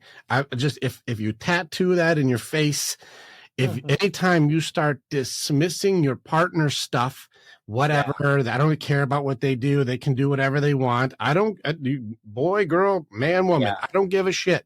If you do not have willingness to try to take interest in your person's stuff, doesn't mean you have to do what they do, but just go, why do you like what you like? Cool. Right. I love that for you. I've heard those phrases. I love that for you. Yeah. That's great. But saying, I don't care, whatever you do, oh, that's nice. Good for you. Okay, well, do whatever your thing is. Wow, my partner expects or likes me enough to at least want to know what I'm interested in. Yeah. Does it feel good? Does it feel good when you're doing a new thing and your partner's like, hey, babe, I saw you did a thing. What is that thing? That's cool. I like it. I appreciate that you even tried to do that. Do you like that? Or like whatever you're supposed to? And it just kind of dawned on me here about something. We had talked about affirmation, horny, and hungry. And mentally, for 4 years after my divorce, did not go out. I did not date. I could not look at women. I had no confidence because I got tons of affirmation, but I was not getting any intimacy. I was not feeling wanted physically. And that was mentally devastating to me because here on one hand, oh, you're a great dad. Oh, you're a great husband. You work hard. You take care of us. These are the things I heard and was told. But then when it comes to the bedroom, no, not tonight. I don't feel, maybe in the morning. In the morning, no, not. Why do you have to touch me every time you walk by? That's what I got. But at the same time, I was told how good I was. So after that went on for years, and then finally when I got the divorce, I felt ugly. I didn't feel wanted. 4 years, I didn't go out. I didn't date. I didn't do any of that until a friend of mine finally got me to come out, and we went to a bar. And when women looked at me and smiled, I would put my head down because I wasn't sure if they just being friendly or if they were interested because I had zero confidence. So yeah, I mean, you can't just have affirmation. You have to have the intimacy as well. Yeah. I find a lot of irony that I think the answer is more like bad people break good people, but the ladies have their own accountability. They have to start owning. There's a price tag that's coming due. There's a tab coming up with the women who have freedom of speech, freedom of all these freedoms. The freedoms are there, the freedom to lead, the freedom to build your own business, the freedom to have a say. All the freedoms are there now. All the rights are there now. They have been given/earned. They're there though. And now that women have just free voice with no consequence, because we stopped beating the shit out of them. That was guys decided to stop guys. We decided to stop hitting girls. Us men, no woman made us stop. Guys made guys stop. The three bulls, the guys stopped it. Yeah. And now that has become a privilege that is now enabled. Now it's an expectation. Well, now you got women just with no consequence decimating good guys. Yeah. Destroying with no consequence, no recourse, a good guy. And I see even the young kids, very young guys. We learn early on, you women, if you have freedom of speech, are fucking vicious. Yeah. Vicious, because here you are doing all of the good guy stuff, and at the end of it, your soul is broken down to feeling so unworthy, unvalued, unwanted. And it's just something so simple as being able to can you just not destroy the good ones? And these ladies, lady after lady going, where's all the good ones at? I'm like, I bet you if I go through your history, you fucked a handful of good guys up who are like, would you like to go to the dance with me? And they're like, ha, I would never go with you. Look at you. Look at your stupid shoes. Yeah. Fucking New Balance. And then fucking kick that dude out. And he's like, fuck. I just wanted to go to a dance, and she mangled me in front of everybody. Yeah. I just had one of my female warriors, her son. He said he made a very romantic list about like these beautiful traits about these girls that he liked, and he's in middle school, young guy. And he's like, there's a dance coming up. And most of the guys stopped asking girls out, by the way. I've got 3 teenage daughters, boys, and they said this school-wise, boys stopped asking girls to go to dances. They quit. Because girls really are fucking this up. Yeah. And he said there's 3 girls he liked. He wrote down very sweet lists of these are compliments about these girls. And each girl that he went to, like, just shot him down, like, in not a tactful way. And one of them even loudly, openly embarrassed him. Like, go to a dance with you? Are you fucking serious? Look at you. Look at you. I would never.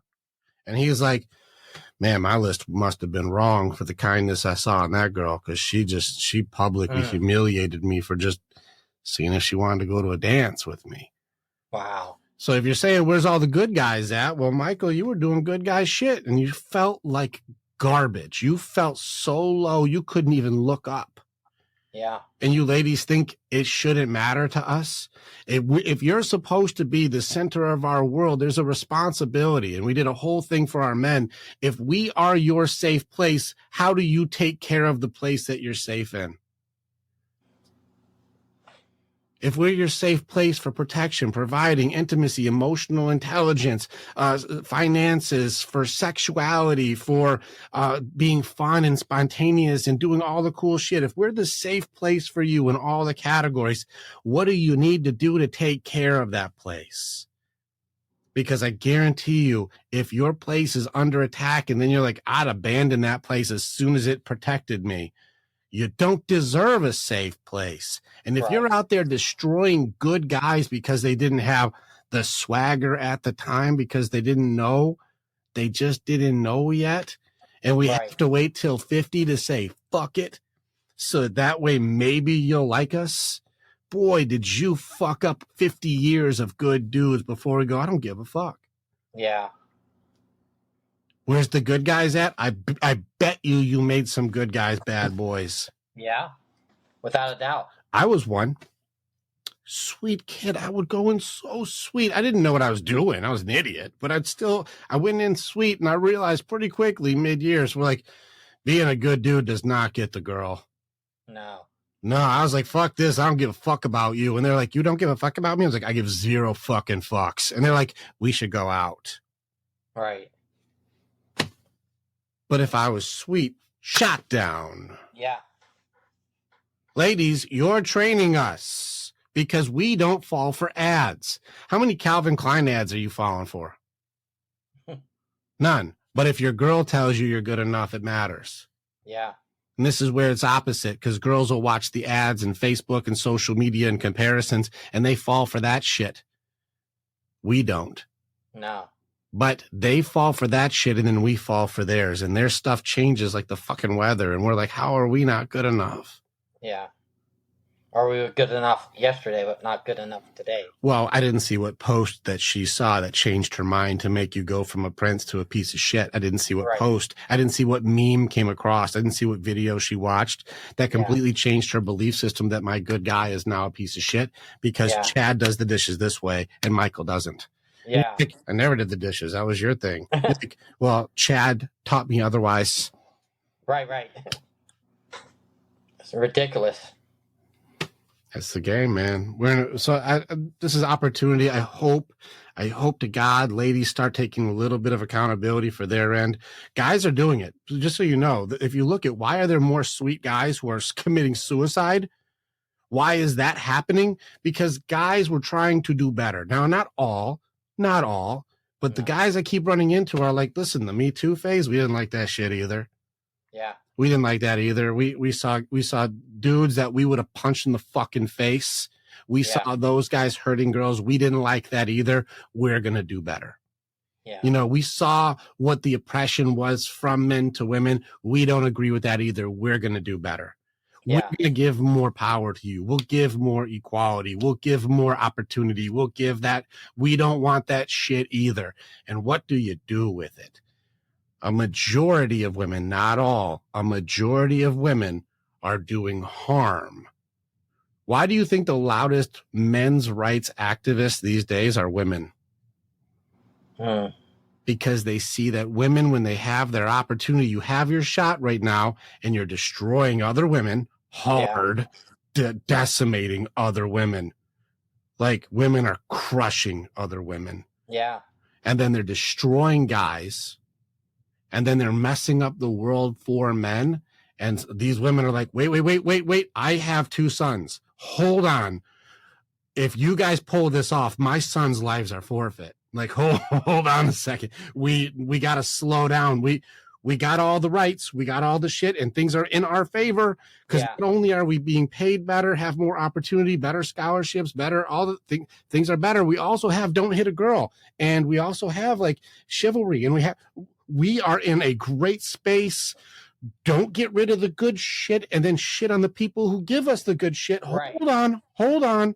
This guy's doing the sidewalk thing. Hold on. Like, I like that. I enjoy that. Don't put me on the fucking outside. I don't want that.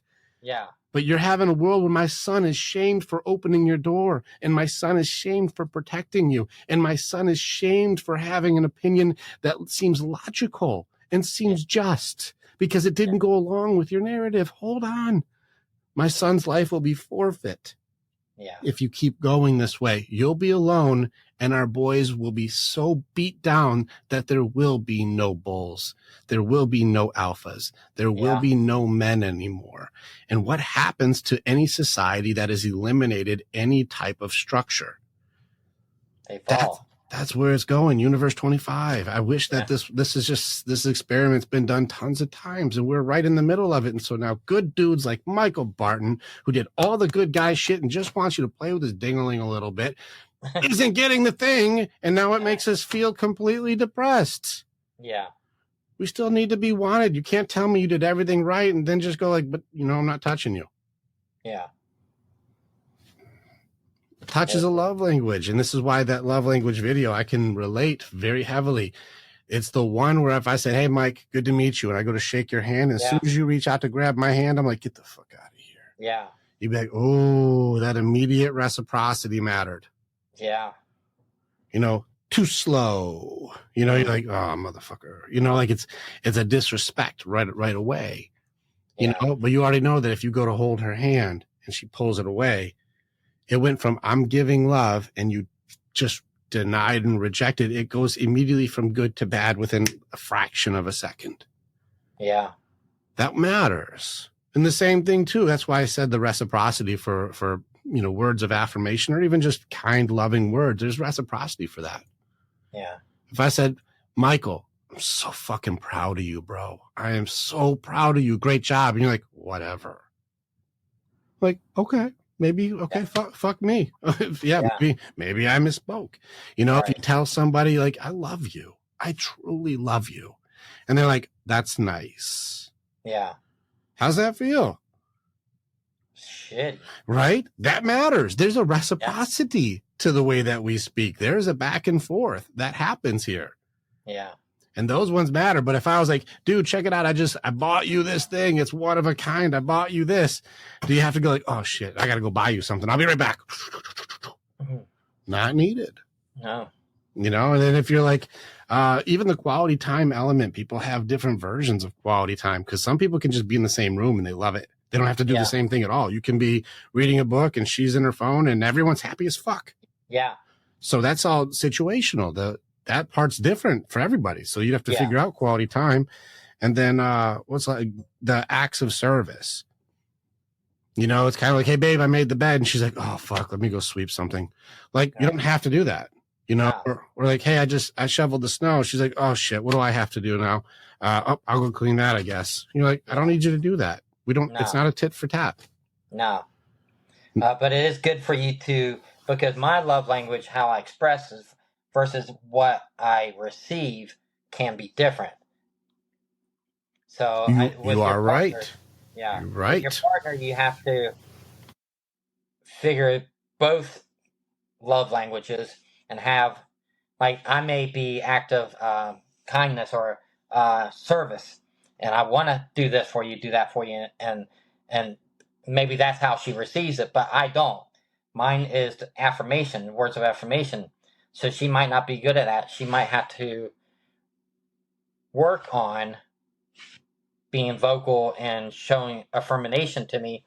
And then I might have to change my act of kindness by gifts or whatever it is that she likes. Mm-hmm. So, at least be aware of and cognitive that that's the thing and find agreements that match up. And then show appreciation for the effort that they're trying to do because it's not their thing. So at least be cool about it, And this is where I think people get it mixed up, where people will do more of what you praise and less of what you nag. Yeah.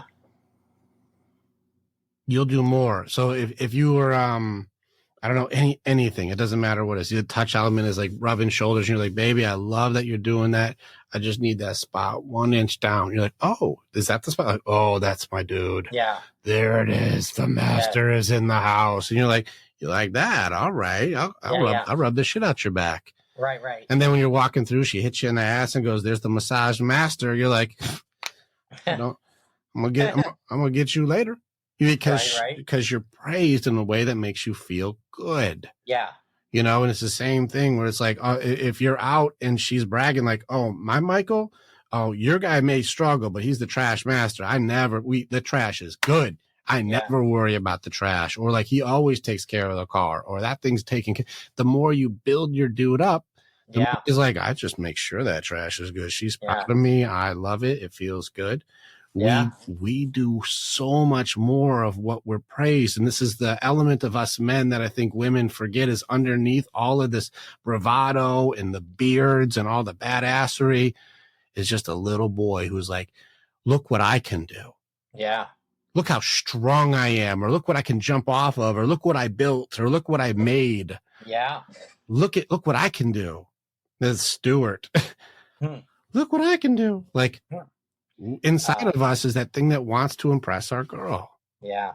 I don't give a shit about everybody else. I want my girl impressed. And if she's not impressed, disinterested people are not interesting. Very, very true. I will tell you one more thing that I've learned this in the last 2 years, is past friendships that I had that I thought were solid turned out to be one-sided. And what is your feeling when you have friends that they constantly take jabs at you, rip on you to make themselves look better, and then they'll say, oh, I was just playing. Like, no, you're not just playing. There's obviously a reason that you're doing that. And so I cut out those types of people in relationships because I only want friendships that are actually there to encourage me, to challenge me, and to uplift me, not to have friends that do that where, you did this, and just take jabs at you so that they look better in front of people. You want my opinion on that? Yeah. I think it turns it, for me, I get very semantical. I get really into like, well, what does the word mean? Because all words are made up. We create them and then we agree upon them, and that's where a meaning comes from. And so when you say the word friend, my definition may be different. Yeah. Because I don't think a person who will knock you down so I feel better would be a friend. Yeah. Well, I've since realized that. But that's what I mean is I would remove that title from that person. Because friends, for me, friends have my standard. Remember the standard you hold yourself to? Yeah. Well, my friend's standard is different than that. So if you're that guy, I wouldn't give you that title. You wouldn't be friend. You would be a guy I know who puts people down. Yeah. You know, so I wouldn't put you in friend. I wouldn't give you a title of that. I did a training this morning. I went really hard on my men. And I did a training this morning talking about the caliber of men that we are. And I put a lesson my uncle taught me a long time ago. He said, the kind of people that I surround myself with do not require explanation to be good because they are good, just as I am to them. And so if I were sitting at a table with all of my guys and with no explanation and for no reason, I put $100 in the middle of the table and I just walk away. The kind of guys that you're with will reveal themselves. Some will take your $100. But the kind of guys that I surround myself with would be like, I don't know why he put money in the table. I don't know either. But when I come back, I bet you there's more money than I left there. Because they don't know why I did it. So they'll just pitch in. They'll be like, I'll add money to it. Whatever he's doing, he's got a reason. So I'll add money too. And with my guys, my warriors, my brothers. Yeah. I know if I leave $100 on the table, there will be more money there when I get back than what I left. Not where's the $100. Right. Those are friends. Yeah. And so somebody who would be like, fucking Michael left his money. Zoinks, stupid. Yeah. Not your friend. Yeah. Your friends do not need explanation to be good. Yeah, exactly. And former friend, he's not. Like, I don't talk with them. I disassociated myself because I realized that friendship was one-sided. I would be there for them for whenever, whatever they needed. And for them, I was there only for them to go out and drink and have a good time. And when it came down to me needing something or need their help if that wasn't the case. And then when we were out, like I said, there's only one, and he always had to try to say something smartass to make me look bad so that he elevated himself a little bit.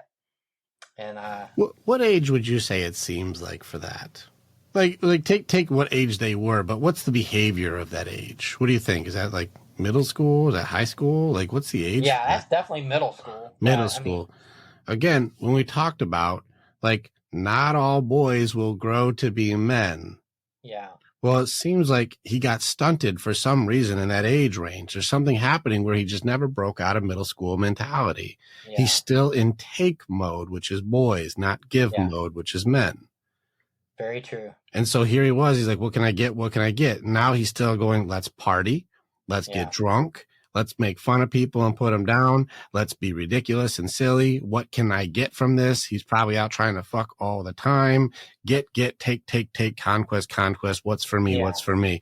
Without any thought of what can I give? How can I serve? How can I build? How can I support? Yeah, very much. Boys and men. So that guy, well, I'm only friends with men/warriors. These are people who will fight for what they believe is right. They're pack leaders. They do the right thing even when no one is looking. These are my guys. And if you're not one of those, I can accept where you're at, but you're just not one of my guys. Yeah. I'm not even mad at them. It's just, you're just not one of my guys, and that's okay.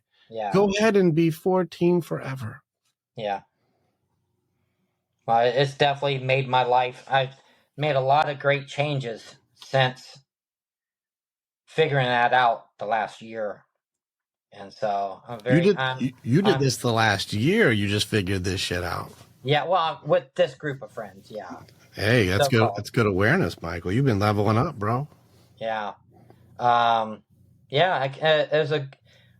It's kind of twofold because I used to hang out with 3 guys, 2 to 3 guys, and then 1 new guy.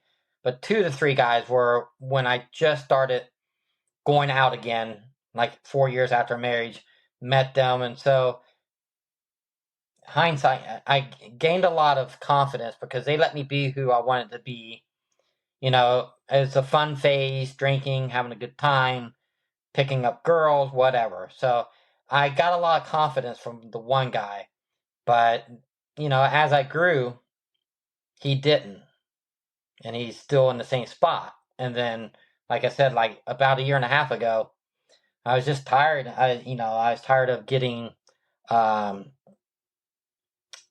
cracked on a lot because one of them that got a lot of confidence from, he always had to be the big dog in the group, whatever, in front of the show off, whatever.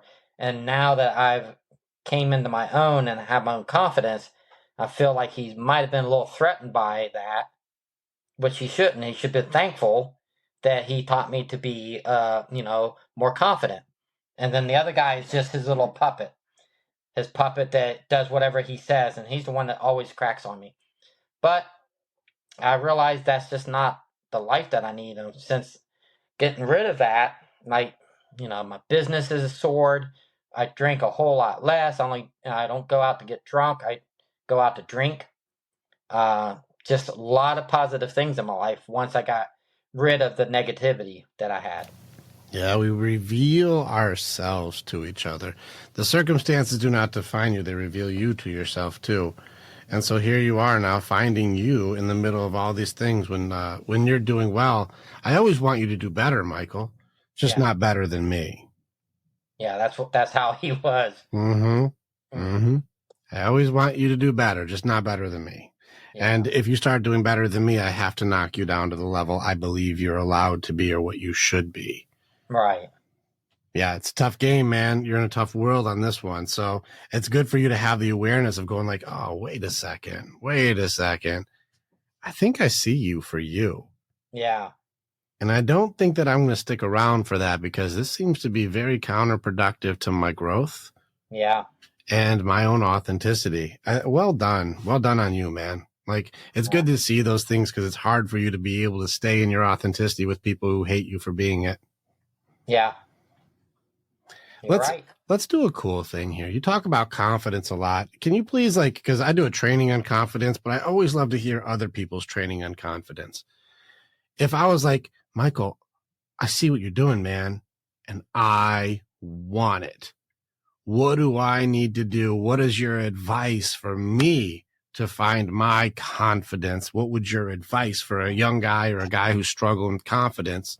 What are some pieces that you've applied to your life to make it so you have this freedom to be you? Mm.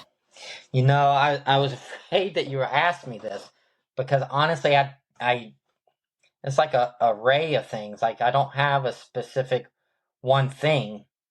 I do know that I stopped caring what others think of me. That allowed me to be more who I am. I was surrounded by, like I said in the beginning stages, these group of guys that let me be who I wanted to be, and I was able to learn from each of them. They all had different personalities. Like when we go out, we drink. We all liked different types of women, so we really didn't fight much about like who we're trying to meet or whatever. And I don't know. It's like just having a couple core friendships that that are real with you and let you be who you want to be, I think helps. And just letting go of what people's opinions are of you or how you are. Um, you know, people try to tell me I shouldn't have earrings at my age. Don't care. It's makes me feel good. I feel I look good. I like how it looks on me. It's my style. It is what it is. I do get up and I try to I would get up and try to focus on things that I liked about myself, positive things. And they didn't have to be big things, but just little things that I liked about who I was and how I was, and whether it was features or how I looked or just my personality. I would build on those small things and just be happy and content with those things. And when I felt confident and I told myself about those things, like each month or whatever, I could find new things that I was more happy about who I was. So I'm not the biggest eloquent speaker, but yeah, that's basically it. Oh, I think it's useful. Go ahead. As I find like the color shirts that I like to wear and they look good on me, and the style and the earrings, and I used to have real short hair and I shaved it because I was partially bald in spots, and then I'd have girls comment about my beard and don't dye it, and so I got confident in that. So Yeah. it's just little things. It's tricky because a lot of the things that are coming from outside validation can be reassuring, but can also complicate because it's easy for you to start conforming because other people are telling you they like it too. Yeah. It's a slippery slope on this one for confidence versus conformity. It's tricky. Right. And Yeah. so what if you're like, this beard is really not my thing. And everyone keeps going, I love the beard. I love the beard. You're like, it's not my thing, but people keep liking it. So fuck. Yeah. You know, like yeah. it's a tough game for like, am I really conforming or am I really being authentic? Yeah. And you got some good points. I got a couple points I took out of it. Don't care about what others say or think. Stop it, which is tricky because some people are telling you what they like and those matter. But it's like, don't care so much about the ones that you don't like. Yeah. Well, we'll see. Here's something that people forget. You is good. Just leave it there. That's good. I think people fuck that up all the time. Yeah. Such a simple thing. Hey, did you know that you are good? Like, it's good being you. That's awesome. Yeah. How many you, like Michael Barton, that is you, how many of you do you think there was in history? Like, ever? One. Well, it's just you, right? And then after you're gone, how many exactly you will there be afterwards? None. How can this extremely rare, this once in a lifetime thing, this one and only thing be bad? The rarest of jewels, how can it be bad? It can't. Well, unless you compare it to something else, but if you compare a ruby to an emerald and say like it's just not red enough, that emerald's going to feel stupid. Right. But that emerald is green. It's not supposed to be red. Right. So how can it be bad? Unless we create a judgment. You is already good. You're the only you that's ever been. You're the only you that'll ever be. Unless I compare it to something else, it doesn't make any fucking sense. It's bad. Well done. You is good. So I got that element. Care for you genuinely. Or this is the people in your life you surround yourself with. Pay attention to the people in your life. Yeah. That's what you said, right? If they're not fucking in your corner or genuinely, if they're not really supporting you, that's not your people. Get different people, right? Yeah. The acceptance of yourself, even if it's at the cost of people not liking it. This is a courageous self-like / self-love piece.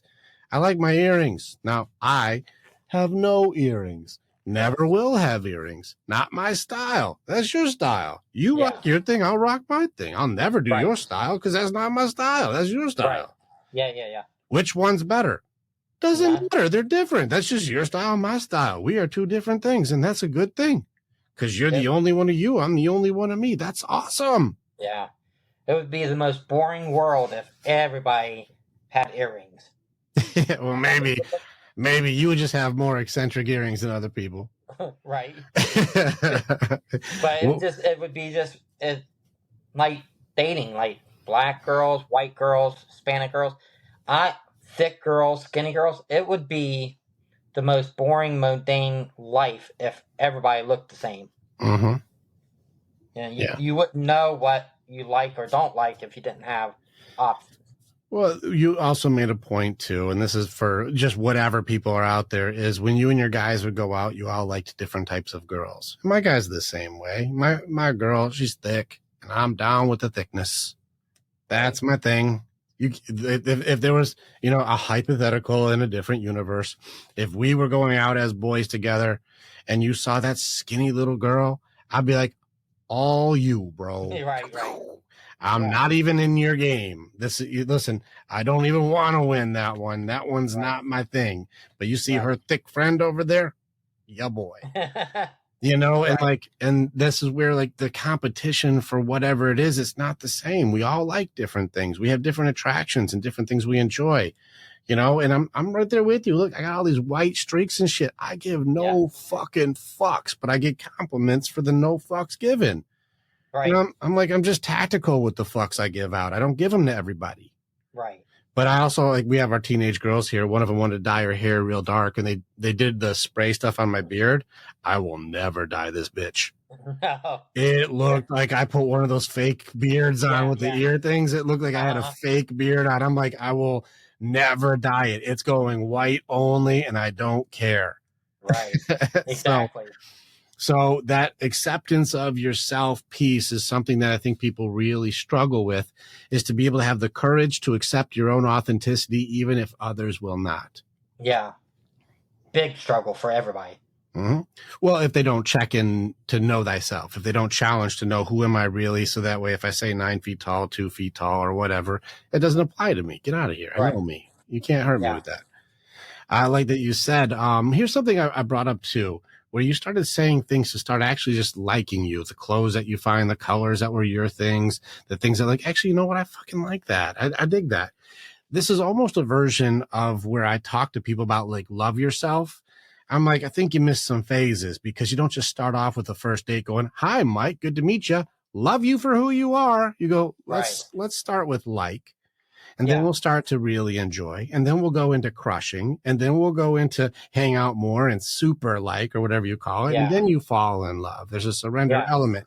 Well, start dating yourself. Do you like hanging out with you? Do you have a crush on yourself? I love being with me. I love the time I have with myself. And do you look in the mirror and go, proud of you, love you, excited about you? You're awesome. You have to fall in love with yourself. And if you're not doing those phases and you don't even like yourself, what an audacity you have to expect others to do something for you that you cannot do yourself. Yeah. You should love me, but I won't be able to do it. Yeah. No, you're right. I mean, that's the huge thing. And that's confidence. And a lot of times I get men on there boys, I should say. And they're like, "Oh, you're just in love with yourself." I'm like, "Yes, I am." Took me a long time to be, and I I fucking am proud, and I'm honored to be me. yeah. Hell yeah. I love myself because I can't expect someone else to love me if I can't love myself. Boom. In your face, boys. The men were like, "Yep, Yeah. my dude." Yeah. Boys don't get it. Boys don't get it. Boys don't get it. I don't care what your license says your age is. Boys don't get it. Mm. All right. And then you said that's the element of be proud of yourself. And this is another piece. I like your definition here. Mine is different, but I like this. I like this. Be proud of yourself. Like you. Accept you. Care. Be around people who care about you generally. Don't care about the opinions of people who don't. And you is good. I did a training for a company yesterday, big company training yesterday, and we got into this conversation, and it got into worthiness, like your worth, like where's your worth come from? You know, if you're going to be running your business, you're going to be being you, like, well, what makes you worth anything? And if we're looking at the validation of others and you look at the way people judge you or other opinions of you, it starts to alter what you think your worth was. And this happened to you. It broke your spirit. Your worth was low because somebody treated you without worth. Yeah. And it hurts. But then you started to change yourself to be what you thought they wanted you to be. And this is where I start telling people the same thing that you're telling them. And I'm aligned with you on this one. This is a belief system in yourself. And your authenticity is worth more than their conformity. Yeah. And I don't think people will understand what I just said maybe for a couple of years. Your authenticity is worth more than their conformity. You being what you think they want you to be at the cost of who you are, it's expensive. Yeah. But the authenticity of what you really are worth has a higher value than trying to pretend to be what you think other people think you should be. Or even more directly, what they say you're allowed to be. Yeah. If you understood what I just said, that should have punched you in the soul. And you've had to go on this journey, which is why I can recognize you as a warrior, that you had to fight through your own stuff to find you. Yeah. You had to go through the loss. You had to go through the battles. You had to fight through alcohol. You had to fight through these judgments. You had to fight through shame. You had to fight through guilt. You had to fight through to go, you know what? I actually do love me. You had to carry the burdens of your son. You had to carry the burdens of loss without empathy, without compassion, without understanding. And you had to carry it all through your own fucking darkness while you sort your shit out. And somehow through all of that, you have found you and have found yourself happy and proud and honored and authentic. I salute you as a warrior, Michael. Well done, brother. Sweet. Thank you. Thank you. It's some badass shit, man. Very, very, very cool. We're a couple hours in, man. That flew by, didn't it? Yeah, it did. Pretty fun. It's good, dude. I have to get some food in me, so I'm going to call it. But it's an honor to hang with you, man. Very, very cool. Man, it's very cool. Very. I like how you wrapped it all up, and that was deep. You see what we do. We got a lot more in the future. Reach out. Let's hang sometime too. I'll make sure that we stay in touch, and we got some cool things to do in the future. What is your wish? All right, you got one wish. I'm your genie. What do you want your wish to be before you bounce out of here? Are we doing the 420 wish? Yeah, I actually would like to get the 420 by 420. So we'll also listen. If there's any of us out there, check out Michael's stuff. His message does seem to be pure in the intent to try to build your confidence and authenticity. Support the guy. Go hit freaking follow on his TikTok page and help him get his 420, 420,000 followers by 420. Listen, you'll be passing me. I'm at like 340. I don't even think. Quick question. How many I get 2 new fake accounts pop up every day as being me. Mm-hmm. And it's driving me insane because I keep having to tell women who send me messages, I thought we were together. And I'm like, I've never talked to you. These people are taking my pictures, my name, getting it close to it, then hitting these girls up, asking them for money, saying that they love them. And weird. they keep falling for it, but that's not my fault. But No. It's just ladies, watch out. This happens to both sides because both Andrea and I will be sitting next to each other and we'll both get a message from some bullshit. And we're like, listen, there's a lot of scams going out there. The suggestion would be to you and all of our people, if somebody like you or me is like, hey, glad to see you. I love you. Send me money. That's not us. right. Also, video chat us. If we're trying to get some money, go ahead and hit video chat. Yeah. See if it's really us because we're video chatting right now. That means we know how to do it. Right. So whatever excuse comes up to say, I can't right now, that's not us. Yeah. Crazy. Well, thank you for the opportunity to talk. Yeah, always an honor, brother. I appreciate you so much. Best of luck to you in the future. And I'm looking forward to maybe having some more time doing some more cool stuff together. We'll jump on some live too. Feel free to jump in with us live. We go on live on Wednesday night. We do Warrior Wednesday before we go on date night. So if you ever see us on, just hit the button, man, and I'll jump you in with us and we can do a live together. All right, man. Have a good day. You too. Click on the button and you can become the hero in your own story. It's time to start making the choices to change. And the evolution that you're going to do begins with choosing the next step. This is the way. And together, we're always stronger.